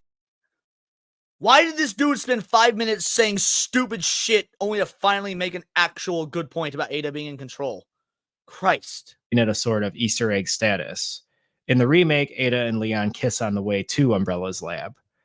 Her inclusion in 2005's Resident Evil 4 was a surprise back when we were so capable of being surprised. Ada clearly died at the end of Resident Evil 2, either by falling to her death in the lab's main hub area in the A scenario, or when Mr. X violently beels her into a wall. It didn't make sense for her to return either way, and the writers. Yes, it did, because this goes to show this dude did not play the original games. No fucking wonder he's sitting here fucking spurging out over how great Resident Evil 4 Remake is and jerking his fucking tiny cock to it. You didn't play the originals, because if you did, you'd realize that if you beat the AB Claire, AB Leon, and you get the true ending, Ada lives. Ada is alive. We've known this since 1998. Make no effort to really explain her unlikely resurrection. The free market simply demanded she be returned for the gamers. Sally Cahill reprises her role here, and I thought her performance was, well, yeah. If any development team should receive blame for voice acting direction, it is the 2005 Resident Evil 4.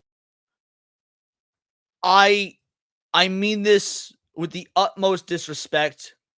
I hope this dude is covered in honey and pecked to death by chickens in the most slow and excruciating way possible.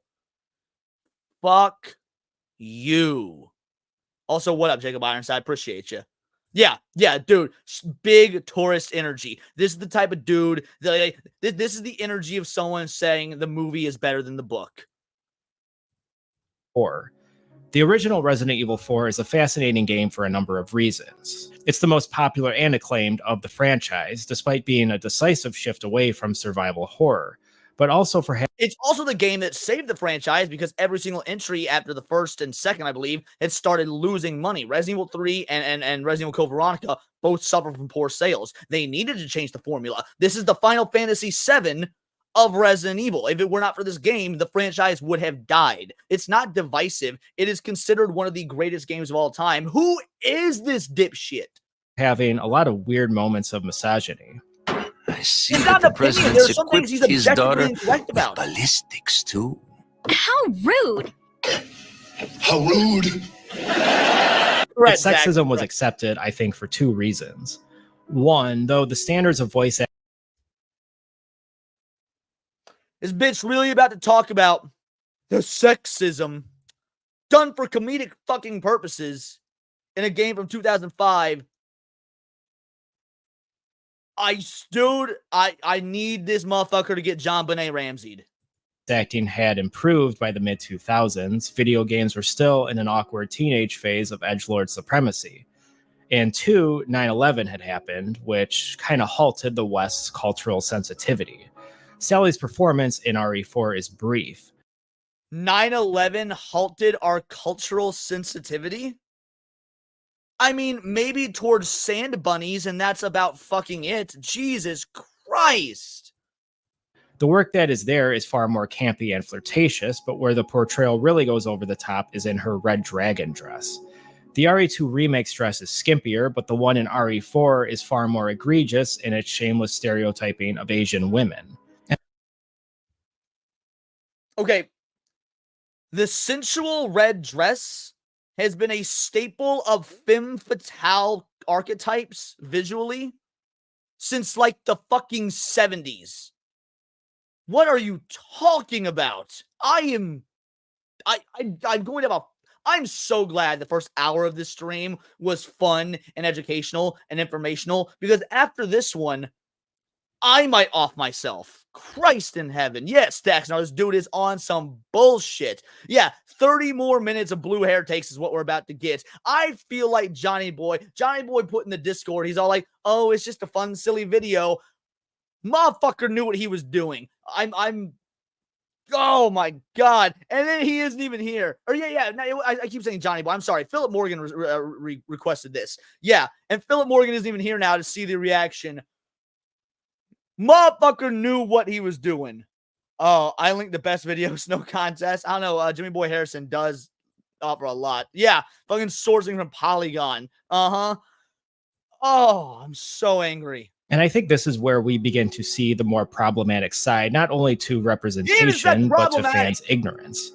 Resident Evil 4 depicted Ada as more of an exotic stereotype, a submissive dragon lady who... What the fuck? I'm going to be pausing every 30 seconds at this rate. An exotic stereotype? She's just a bad bitch who happens to be Chinese. Like, the fuck you mean exotic stereotype? Resident Evil has actually legitimately been great about diversity, if you want to say that fucking matters, since the first fucking game, when you could play as either Chris or Jill. Jill's a bad bitch female. Like she's part of what is effectively the SWAT team. She's the only female in the Alpha team. You have Rebecca Chambers on the Bravo team, but those are the B team of stars. The point is, Jill, by the way, is a quarter Japanese. Also an Asian stereotype. It's a fucking Japanese game made by a fucking Japanese company. Thank you, Matt. That's exactly what I was just saying. Are you insane? Existed now less as a character within the world of Resident Evil and more of a generalization marketed to and made for a mostly Western. I have more to say about Ada than Historical Jesus, because the Historical Jesus video, as great as it was, I knew most of that information already, so it was just really great to be affirmed. This Metatron's not a moron, so there wasn't much for me to spurg out over. This dude got a fucking innie instead of an outie when it comes to his penis. American audience. Edward Said's concept of Orientalism defined it as a method employed by imperialist nations like Britain, France, and the United States to categorize vastly different geographical and cultural spaces into one homogeneous whole, the Orient. The Orient represented the East, or other, or anything antithetical to the values of Western liberal democracy. It was an incredibly reductive system of categorization. The Orient was a space that could be understood only through the mediation of the West's superior values. And it could be a number of different countries and cultures. Not only could it include Near East or Middle Eastern countries like Iran, Egypt, and Afghanistan, it could also lump in the Far East. Nobody talks about Egypt when we talk about the Orient. In fact, we don't even talk about the Middle East. That's why we call it the Middle East. The Orient is Asia, the Koreas, the Philippines, Japan, Vietnam. The Orient is like what we think of as stereotypically Asian. Not only is this dude wrong about Resident Evil, he's wrong about geography. Fucking Christ. These countries and cultures like China, Japan, and Korea. Hell, it could even mean South Asia, its most famous country being India. The US government used the aftermath of 9/11 to portray the Middle East as being comprised of nothing but dangerous terrorists, instilling its citizens with levels of panic that probably made people who lived through the Cold War. I guarantee this motherfucker wasn't even born when 9/11 happened, just from the way because I'm sure most of you guys in the chat are old enough. You remember 9/11? You were there. I mean, you weren't actually there because, well, then you wouldn't be in the chat on account of, you'd be dead. But the point is, you remember 9/11. This dude is looking back on it with this soy leftist fucking hippy dippy coexist bullshit that I'm not saying the response to 9/11 was good, because it wasn't. It brought forth the Patriot Act, which is the biggest infringement of our constitutional rights, I probably think, in American history. But at least I was there and remember it and know about it, as I know you guys were. This dude is looking at it through a fucking lens of Harvard grad elitism for people that weren't there, wasn't born, and just straight up indoctrination. Christ. War nostalgic for the return of nuclear threat. That's a joke. But the panic was being more widely broadcast on television. News coverage was now an endless 24-hour cycle. Yeah! During the Gulf War in 1991, CNN proudly showcased the dominance of the U.S. as it bombed its technologically inferior enemy. The fires from the fucking Twin Towers burned for, I believe, 73 fucking days. 73 days. I think that warrants some news coverage. Into oblivion. Its broadcasters treating it like it was a blowout in the NBA. Correct. This wasn't like Vietnam in the 60s and 70s. The uncertainty was gone. What are you shooting at, soldier? What the fuck you think I'm shooting at? Son! I'm sorry, sir. They're out there by the wire, but I think I killed them all. Oh, you ain't shot shit, man. Listen. Islam was looked at as a religion of suspicion. Right, Matt?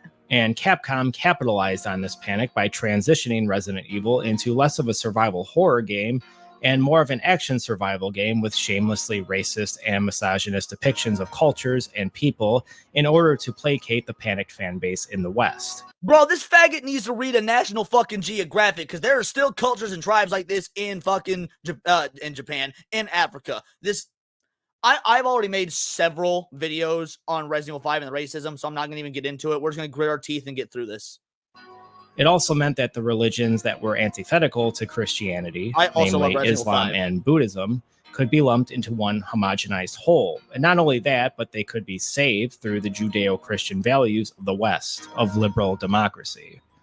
Orientalism could also be used as cultural imperialism in the West to undermine other Eastern cultures, China being an especially prime example after Donald Trump's incredibly destructive 2016 presidential campaign when he blamed China for COVID, among other things. This led to a material shift in undermining any opinion that ran counter to the traditional Western narrative. Orientalism and white privilege go hand in hand because both have the privilege of cultural superiority.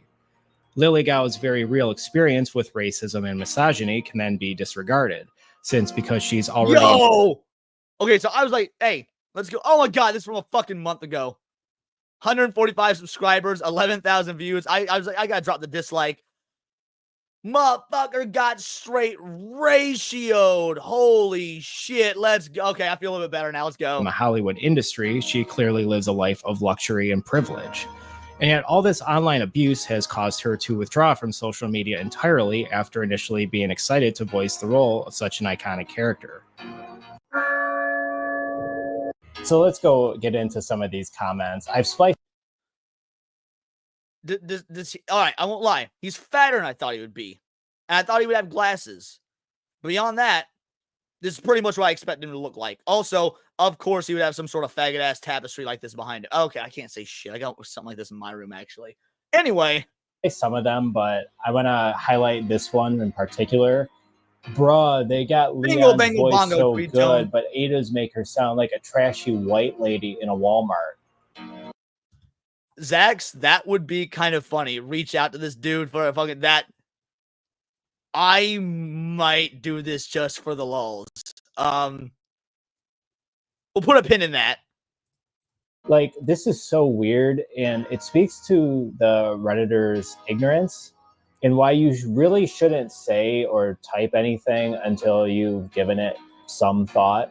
Like, what does a trashy white lady even sound like, you know? Watch My Name is Earl. You will hear plenty of them. This is where I have to admit, I had the same reaction when I first heard Lily Gao's Ada. My initial primal reaction was, man, she sounds like a white woman. And then I looked online to see. You just spent an inordinate amount of time talking about racism in a video about fucking Resident Evil, by the way. And then you don't see the irony and jumping to the conclusion that this woman is white. The hypocrisy of these soy boy beta bitch cucks knows no goddamn bounds. Out of curiosity, guys, how many rapes do you think he committed in college and is now making these videos to make up for? Just curious. See who the voice actress was, because I didn't know. And I come to find out that Lily Gao is not only a Chinese-born voice actress voicing Ada, but she is the first woman of Asian descent to voice Ada in any Western release of a Resident Evil video game. So are you just saying that just because a person of color sounds like what you think a white person ought to sound like, that should immediately disqualify them from the role? This goes back to the Orientalism of Western culture. No, what should disqualify them from the role is if they're bad at their fucking job, which this bitch was. And it got nothing to do with the fact that she was born in the lands of the Chings and the Chongs. She's Canadian, so far as I can tell, because that's where she was actually raised. She's just fucking bad at it. And it makes, I was telling Zax on his stream last night that some of you guys, some of you Canadians are starting to grow on me. And then there's this bitch. I was like, oh, right. There's a reason I think the way I do about Canada. This elitist stance that Asians are all supposed to sound a certain way. Absolutely no one had a problem with Sally Cahill's Ada voice. It played into the tropes associated not with the femme fatale archetype, but with tropes associated with Asian women. I'm not knocking Sally or her performance here. I'm only highlighting that not all Asian women sound like that performance. So before permanently deleting her Instagram, Lily Gao left 2 posts, one defining the role of white privilege in society today, and the other about Asian stereotypes that I've just been talking about. Here's the first one. For many members of the majority culture... Guys, I can't do it. I can't. No, I'm sorry. Maybe I'll watch on my own time just to like see if it's even worth engaging with a debate or something, but I can't. That was 38 minutes of cancer. Because I think I started that reaction around the hour mark. We're at like 40 minutes in. That video was like 12 minutes in, and I've been ranting for 40. Holy shit. That was rough. So, yeah, that video was utter bullshit. He was about to go into some weird diatribe about like cultural stereotypes or something, even though, again, Japanese fucking game. How do you know what a trashy white woman sounds like? She sounds like a white woman, though. The only difference is the trashy part. Like, oh my God. I'm going to wash my hair after this just because I'm worried it looks like his after seeing him in the videos. Like, oh, damn. Yeah, this is... Yeah, I need to admit, this is people I can't coexist with. Ironically enough, I bet in his bedroom he has a coexist sticker somewhere. I remember the beginning of the video, you thought, dude, I did. I won't, because it was universally agreed upon. I thought he was going to break down why people didn't like her voice acting, like because it's bad. Just it is a bad. Not even was it bad for the character, but it is just bad voice acting. Have you seen the video of the girl trying to explain what gatekeeping her fandom is? No, but if you want to send it to me on X or something like that, I can pocketbook it or put it in the back pocket or whatever for a later stream. That was bad. Yeah, he's bringing up Trump and white privilege in a fucking dude. I played through Resident Evil 4 Remake 3 times because I didn't really like it the first time. And I thought, what the fuck? This makes 2 Resident Evil games in a row I don't like. Something's happening here because it's my favorite series. So I played through it a second time because I was like, there's, now that I know the game, maybe I'll have a different experience going through it. And then I played it a third time because I needed to get all the footage for my review, so I had to record it. So I had to go through this fucking game 3 times, and my opinion of it only dropped every time. And she is such a small part of why that game is bad that I don't think I even bring it up in my review. Or if I do, it is a fucking footnote. My review of Resident Evil 4 is one of my favorite videos I've ever done. It's also terrible audio quality because it was when I was new to YouTube and didn't have like a legitimate mic setup or anything. It sounds like I'm recording from inside a trash can, so straight Oscar the Grouch style. But I love that review. I think I focus on Ada, if at all, maybe for a sentence or two. Most of it's about gameplay, story changes, things to that effect. And I do say good things about it. I gave it like a 6 out of 10 when I did my review. I think that is honestly dropped to like a 4 at this point. But most people, even those that fucking glaze the game, like Sphere Hunter, universally agreed this bitch is bad at her job. I don't know if this guy's just a contrarian or he is so caught up in like the woke mind virus sauce. But that was bad. How the fuck you make a 38-minute video on it? Someone earlier said that this could have been a 6-minute video. It absolutely could have. But then it wouldn't have got 11,000 views for his 135 fucking channel. Like, hold on. Let's take a look at some of the other dipshit stuff he's done. Let's see here. I'm gonna share my screen.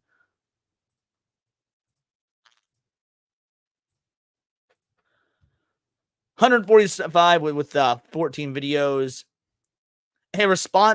He made a response to his Ada Wong video, and he uses Mel. Okay, hold on.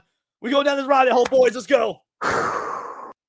So I made a video about a week and a half ago. Did this motherfucker really open with the YouTube apology? This is about to be beautiful. And I'm starting to realize how difficult and perhaps pointless it is to talk about politics in video games. And maybe I need to leave politics out of video games and video. Is this a sense of self-awareness 25 seconds into the video? Holy shit, he's learning. Well, let's see what some of these books are in the background. It looks like one on WrestleMania, Less Than Nothing. Yeah, I expected to see like the Communist Manifesto or something, but we'll see. Video game discourse. So, you know what? From here on out, I'm just kidding. I'm not going to stop talking about politics. You got me. I thought for a moment you were smart. You got me. You fucking retard. In video games. Hey, hi. This is my response video to my Ada Wong video that I just recently posted. Which got a lot of positive feedback, which I am very grateful for. But no, it didn't. You had 11,000 views with 130 likes or 300 likes something, and over 1,300 dislikes. It did not get a lot of positive. I'm sure it got some, but it did not get a lot. Also got not so great comments. People were not particularly pleased with what I had to say. So let's just get right into it. I got a few variations of this comment, but I'll just read this one from DH Prince 2028. Bro had a point, then sort of lost it. To which I say, no, the point was still there. You just didn't want to hear it anymore. And like, I get it. This stuff isn't easy to digest. I remember when I was younger, I had to read this book called White Privilege. And it wasn't the Homie had to read a book called White Privilege. I can honestly, I guarantee you he goes to some bullshit lefty public school that did in fact make him read that. This is why we need to abolish the Department of Education, because of soy beta bitches like this that are being indoctrinated. Exactly, Matt. In the school system. Yeah, to which I say no. Peggy McIntosh short essay that I talk about in the video. It was a 300-page paperback book talking about how I might have white privilege. And I remember it making me so angry and frustrated, not because I was discovering that there was so much injustice around the world that I could no longer really turn a blind eye to, but to the fact that I had to reckon with the potential reality that I was born, lucky, being both. I wanted so badly for him to say be born better. Like I wanted his self-awareness to be so low that he would say be born better. White and a man. And that isn't a pleasant thought. It's quite frankly pretty inconvenient. But I'm grateful that I went through that process and really kind of like self-reflected on it. Like, I wouldn't change that for anything. It's not like I don't think I'm a more miserable person because of that. I feel like now I am less ignorant. I try to be a fallibilist. A fallibilist is somebody who is able to set aside their kind of like anger and their emotion. I'm not saying I always am able to set aside my anger. I am just as capable of angry outbursts as anyone else. But what a fallibilist is able to do is hear an argument as compassionately and objectively as possible, and maybe as compassionately and objectively as possible are antithetical to one another. You cannot do both. You can make a compassionate argument and it might convince people. You can make a logical argument and it might convince people, but you cannot make a compassionate logical argument because they are opposite sides of the fucking spectrum. Oh my God. Everything is wrong with this person. Maybe even change their mind. But if you were legitimately confused at any time during the video, I will say that I've kind of gone back and forth on this, and now knowing what I know about the video, the stuff that was interesting to people, or at least got people to react, was the stuff about misogyny and white privilege. So if I were to do the stuff that you are inherently wrong about, the stuff that is poisoning and has poisoned and will continue to poison video games because dipshits like you exist. Oh my God. Yeah, I hate Philip Morgan for bringing this dude to my head. I think I'm gonna have a nightmare. This is, yeah, homie literally just said, I'm too smart for you. Like that's when you read between the lines, that's what he fucking said. Do the video over again, I would maybe leave out the Baudrillard stuff about seduction in the last like 10 to 12 minutes of the video, even though that's when I like use Lily Gao's voice. So I would either like reformat that or repurpose it into its own video, or I don't know what I would do with that. But if you were confused, I'm still new to this whole content creation thing. So yeah. Ben Yang 2427 says, I think Uploader has a good heart, but there's a fine line between being mindful towards others and constantly virtue signaling. Coming from an Asian guy myself who has experienced some instances of racism living in the West, I disagree with Lily Gao's assessment of the situation, although she doesn't deserve those threats. Along with Uploader's constant virtue signaling. When you're constantly virtue signaling to a certain demographic, you subconsciously view them as being less than you. I'm really glad I got this comment. I've thought a lot about this. You're not glad you got it. It disagreed with your worldview, and it was from somebody who is actually Asian. You're not glad you got this. You're just going to try to find a way to spin it in a way that makes you look like the hero. Someone in the comments just said white savior complex off the charts. That is what's about to go. So go ahead. Hop off, son. Let's hear it. First of all, I just want to say I really find it, I'm really happy you kept calling me an uploader. I thought that was hilarious because I kind of like cringe with this whole idea of being a YouTuber or a content creator. I think I'm just going to call myself an uploader from now on because there's something like very working class about that I really appreciate. But yeah, in regards to the virtue signaling, I hear what you're saying. Homie doesn't even realize that he just virtue signaled with that statement. Like, there's something so working class about being called an uploader. Bitch, that is a virtue signal. Holy shit, yeah, motherfucker is a cringe. That was you, Jimmy. Yeah, absolutely. Dude, yeah, the lack of self-awareness is, yes, it's so far ingrained. Wow. Again, like, yes. And I get it, like I'm still like a relatively new uploader. So I understand being suspicious of someone maybe just doing this for clout or likes or clicks. But my main goal, my intention with this channel is to produce thought-provoking content. I think if I wanted to virtue signal, and I don't know, maybe I subconsciously kind of am. I think anybody who is using a social media platform doesn't have the self-awareness to say that does want to have some kind of like influence or power. I think anybody who like says otherwise is ideologically suspicious. And it's not like I want to. Homie made a 38-minute video all about identity politics and fucking Resident Evil and how it's a good thing, and he's calling others ideologically suspicious. Dude, were your parents brother and sister? A channel where people just agree with each other, because this stuff has not been talked about in video games, in video game discourse.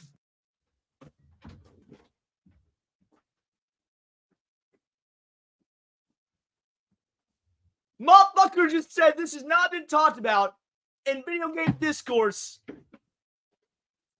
What the fuck is Kotaku and Polygon and the Mary Sue and Eurogamer? Like, what is Gamergate 2 and Alyssa Mercante if this shit is not been taught? Fucking Christ.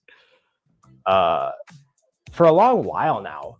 But I will also say that I am so bored of this notion that anybody on the left or anybody who points out misogyny or racism in video game discourse is just automatically labeled as either woke or as being virtue signaling.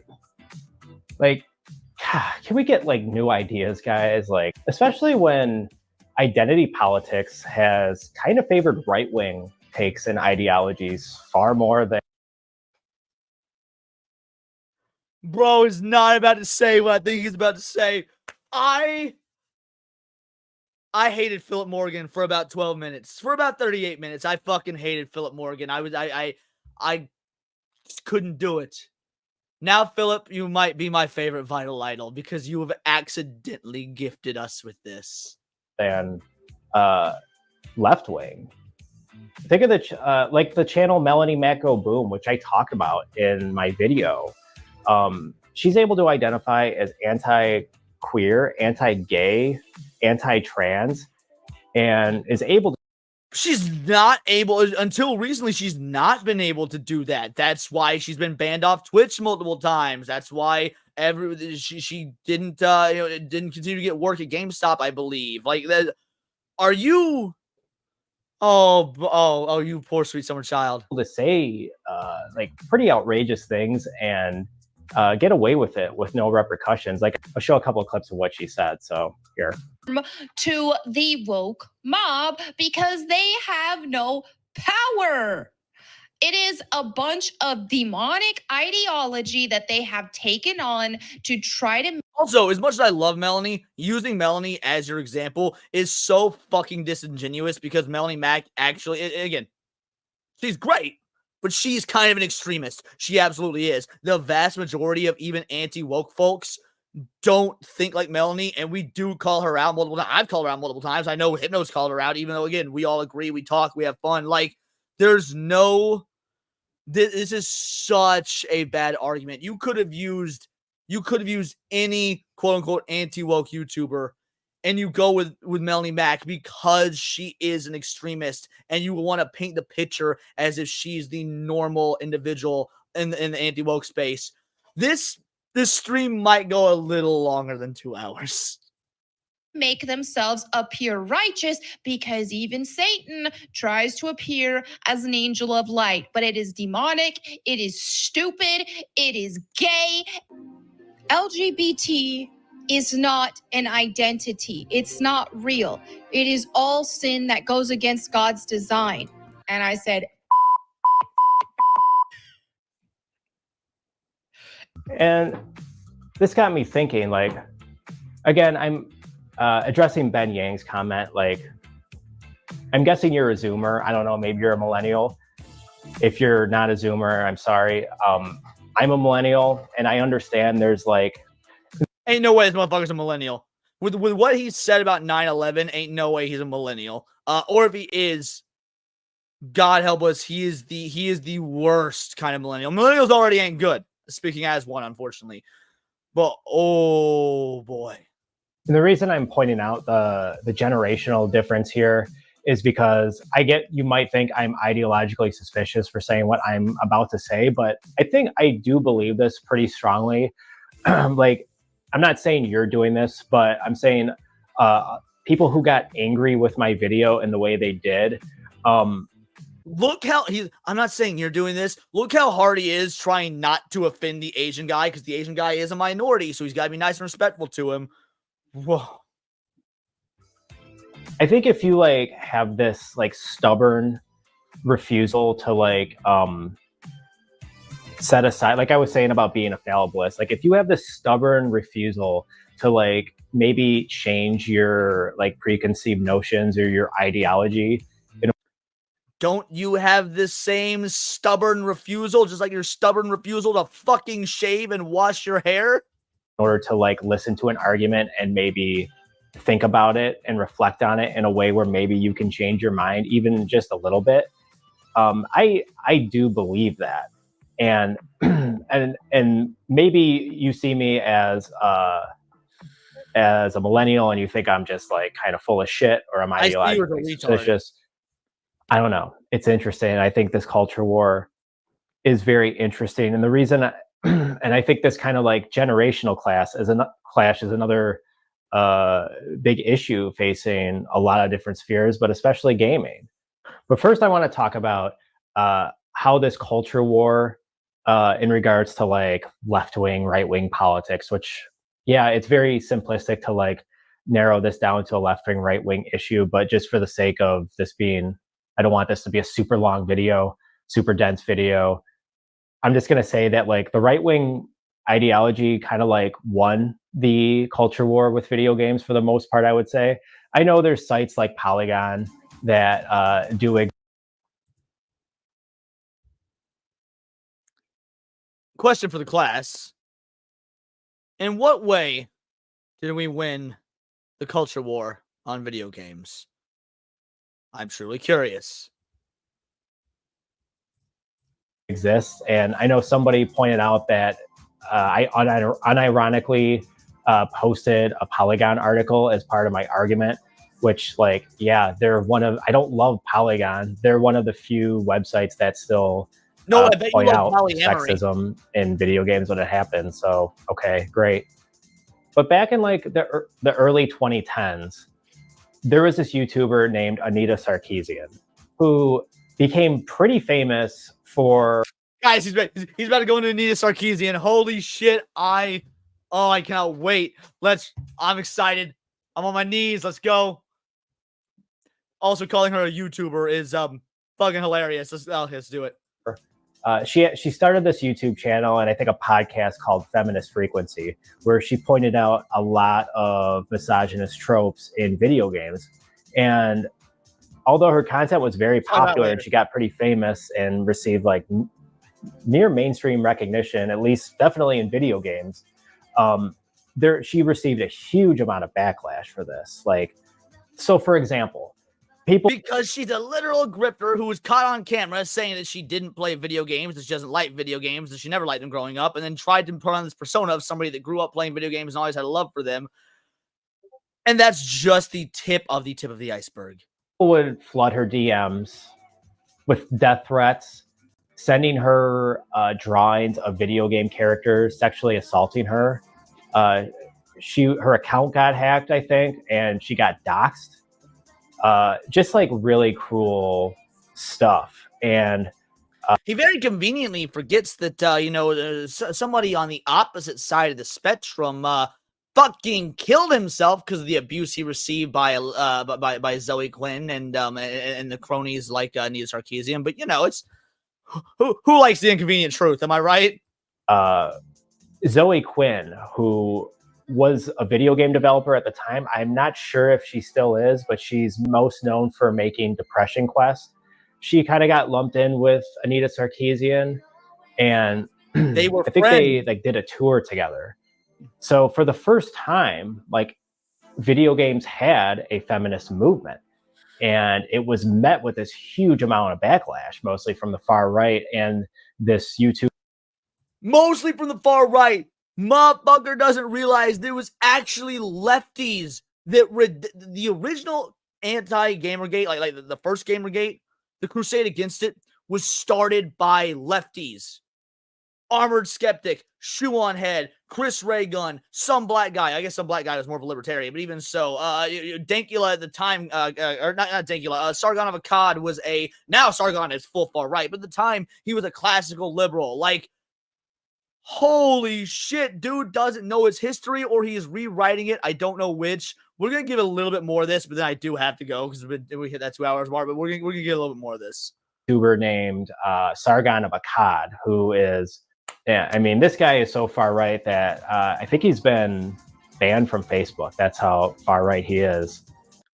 Bro, you could be to the right of fucking Bernie Sanders and you'll get banned from Facebook. The fuck is this dude on about? Trying to pretend you're a real fucking nerd with that little Mac amiibo behind you. I bet you couldn't even 1v1 be in Smash Bros. If I had the fucking handicap on playing Yoshi. You loser. So my point is, like, this culture war was kind of won in a political sense by right wing and in even some cases far right wing ideologies. And to the claim that I might be subconsciously looking down on gamers, what I look down on is, like I said earlier, this like stubborn refusal to change your ideology in any sort of way, where it's just kind of like, okay, these are my thoughts, these are my values, they will always be this way, they will never change. All right, I'm done. We can't do it. We had fun with him, but we gotta stop. You guys got any final thoughts before we go? This was a blast. This was so much fun. The first hour was truly the conversations that I love having with individuals that has nothing to do with modern day wokeness or politics or ideology. In fact, this stream was not supposed to have any of that. This stream was supposed to be, let's catch up on some reactions, let's hang out, let's have fun. I don't have anything going on a Sunday night for once. Besides being part of a Smash Bros stream in about an hour, which is also gonna be great. Check out Caffeinated Wolf, works for Ripiverse. Great fucking channel. He's great on X. He does a Nintendo game night stream every Sunday night. First hour is Mario Kart. Second hour is Smash Bros. So I'll be on that in about an hour. But yeah, tonight's stream I was like, I don't got any plans on Sunday night. Let's just chill out, have fun, talk about whatever's in the reaction channel. I did not want this to be a culture war stream, and even when you are doing things. Everything always comes. You wonder why I haven't uploaded a video since Thursday? Because I've been enjoying myself. I've been seeing movies. I've been playing good games. I've been hanging out with friends. Like I've taken a step back just for a week or so from culture war shit. But even when I didn't want to talk about it, I just want to have a fun stream with all you fucking beautiful bastards, you vital idols. It still comes up because idiots like this exist. It is so amazing. I hope you guys had as good a time as I do. Yeah, dude derailed the fuck out of the stream. Absolutely. I thought we were gonna talk about Resident Evil and just have fun because I love Resident Evil. Like Brain Invest, Soy Milk. Be sure to thank Philip for that video. Smash Bros. Let's go. It was good, Leon. God bless you all. Oh, Leon, by the way, did you see? I did watch Dragon Ball Daima episode 1. It will probably be in some way, shape, or form talked about on Countercast tomorrow. I'm pretty mixed on it. I love the concept. I love the idea. The art was gorgeous. But the episode took way too long to get the story going. And that was after giving us like a greatest hits of Dragon Ball's past, which I loved seeing animated as beautifully as it was, but also just seemed a little bit unnecessary. Yes, that was what I was doing before the stream. I because I hadn't seen it yet, so before the stream, I watched the 2 new episodes of 1,000-Year Blood War. Fucking fantastic, phenomenal, loved them. But yeah, I literally did that earlier today, so it's funny you bring that up, Dempsey. I don't think I've ever seen Leon rage quit a video, and I just rage quit 2. I have rage quit one other video before on Neon Leon. I don't remember which one it was, but I have rage quit a video one other time. Please go tell me I got the right link. The right link on I don't know what link you're referring to. Yeah, let me check that real quick. Yes, this is absolutely the right link. Yep, this is 100% the right link. So Dax posted it in the chat. If you guys want to hop on over there, they're doing Mario Kart now. I might hop in and have conversation and hang out with them prior to Smash, but I won't actually be gaming until Smash. I don't play the modern Mario Kart. Last Mario Kart I played was Wii. 8, I got no issue with it. I just don't own it, and I really don't feel the need to buy it right now because I wouldn't play it aside from maybe on streams with these guys. That being said, I think I'll get back on Bleach, dude. 1,000-Year Blood War is excellent. Hypnotic has a new video on it. A new video on what? I'm not sure what you're referring to. Yeah, all in all, point is, I had a great time. Hope you guys had a great time. Countercast is tomorrow. Cabrus is going to be on. Mugen Lord's going to be on. There's going to be a bunch of dope-ass guests. Oh, yeah. Thank you very much. Hondo is a sweetheart. Say hi, Hondo. There you go. Say hi. And yeah, and maybe I'll do more of these in the future. I'm not entirely sure. I just happen to have a free evening. And yeah, but guys, you know the drill. See you tomorrow. I will be putting videos back out again soon, I promise. And until next time, it's all here in the Nerdosphere. And this has been Words of Paradise.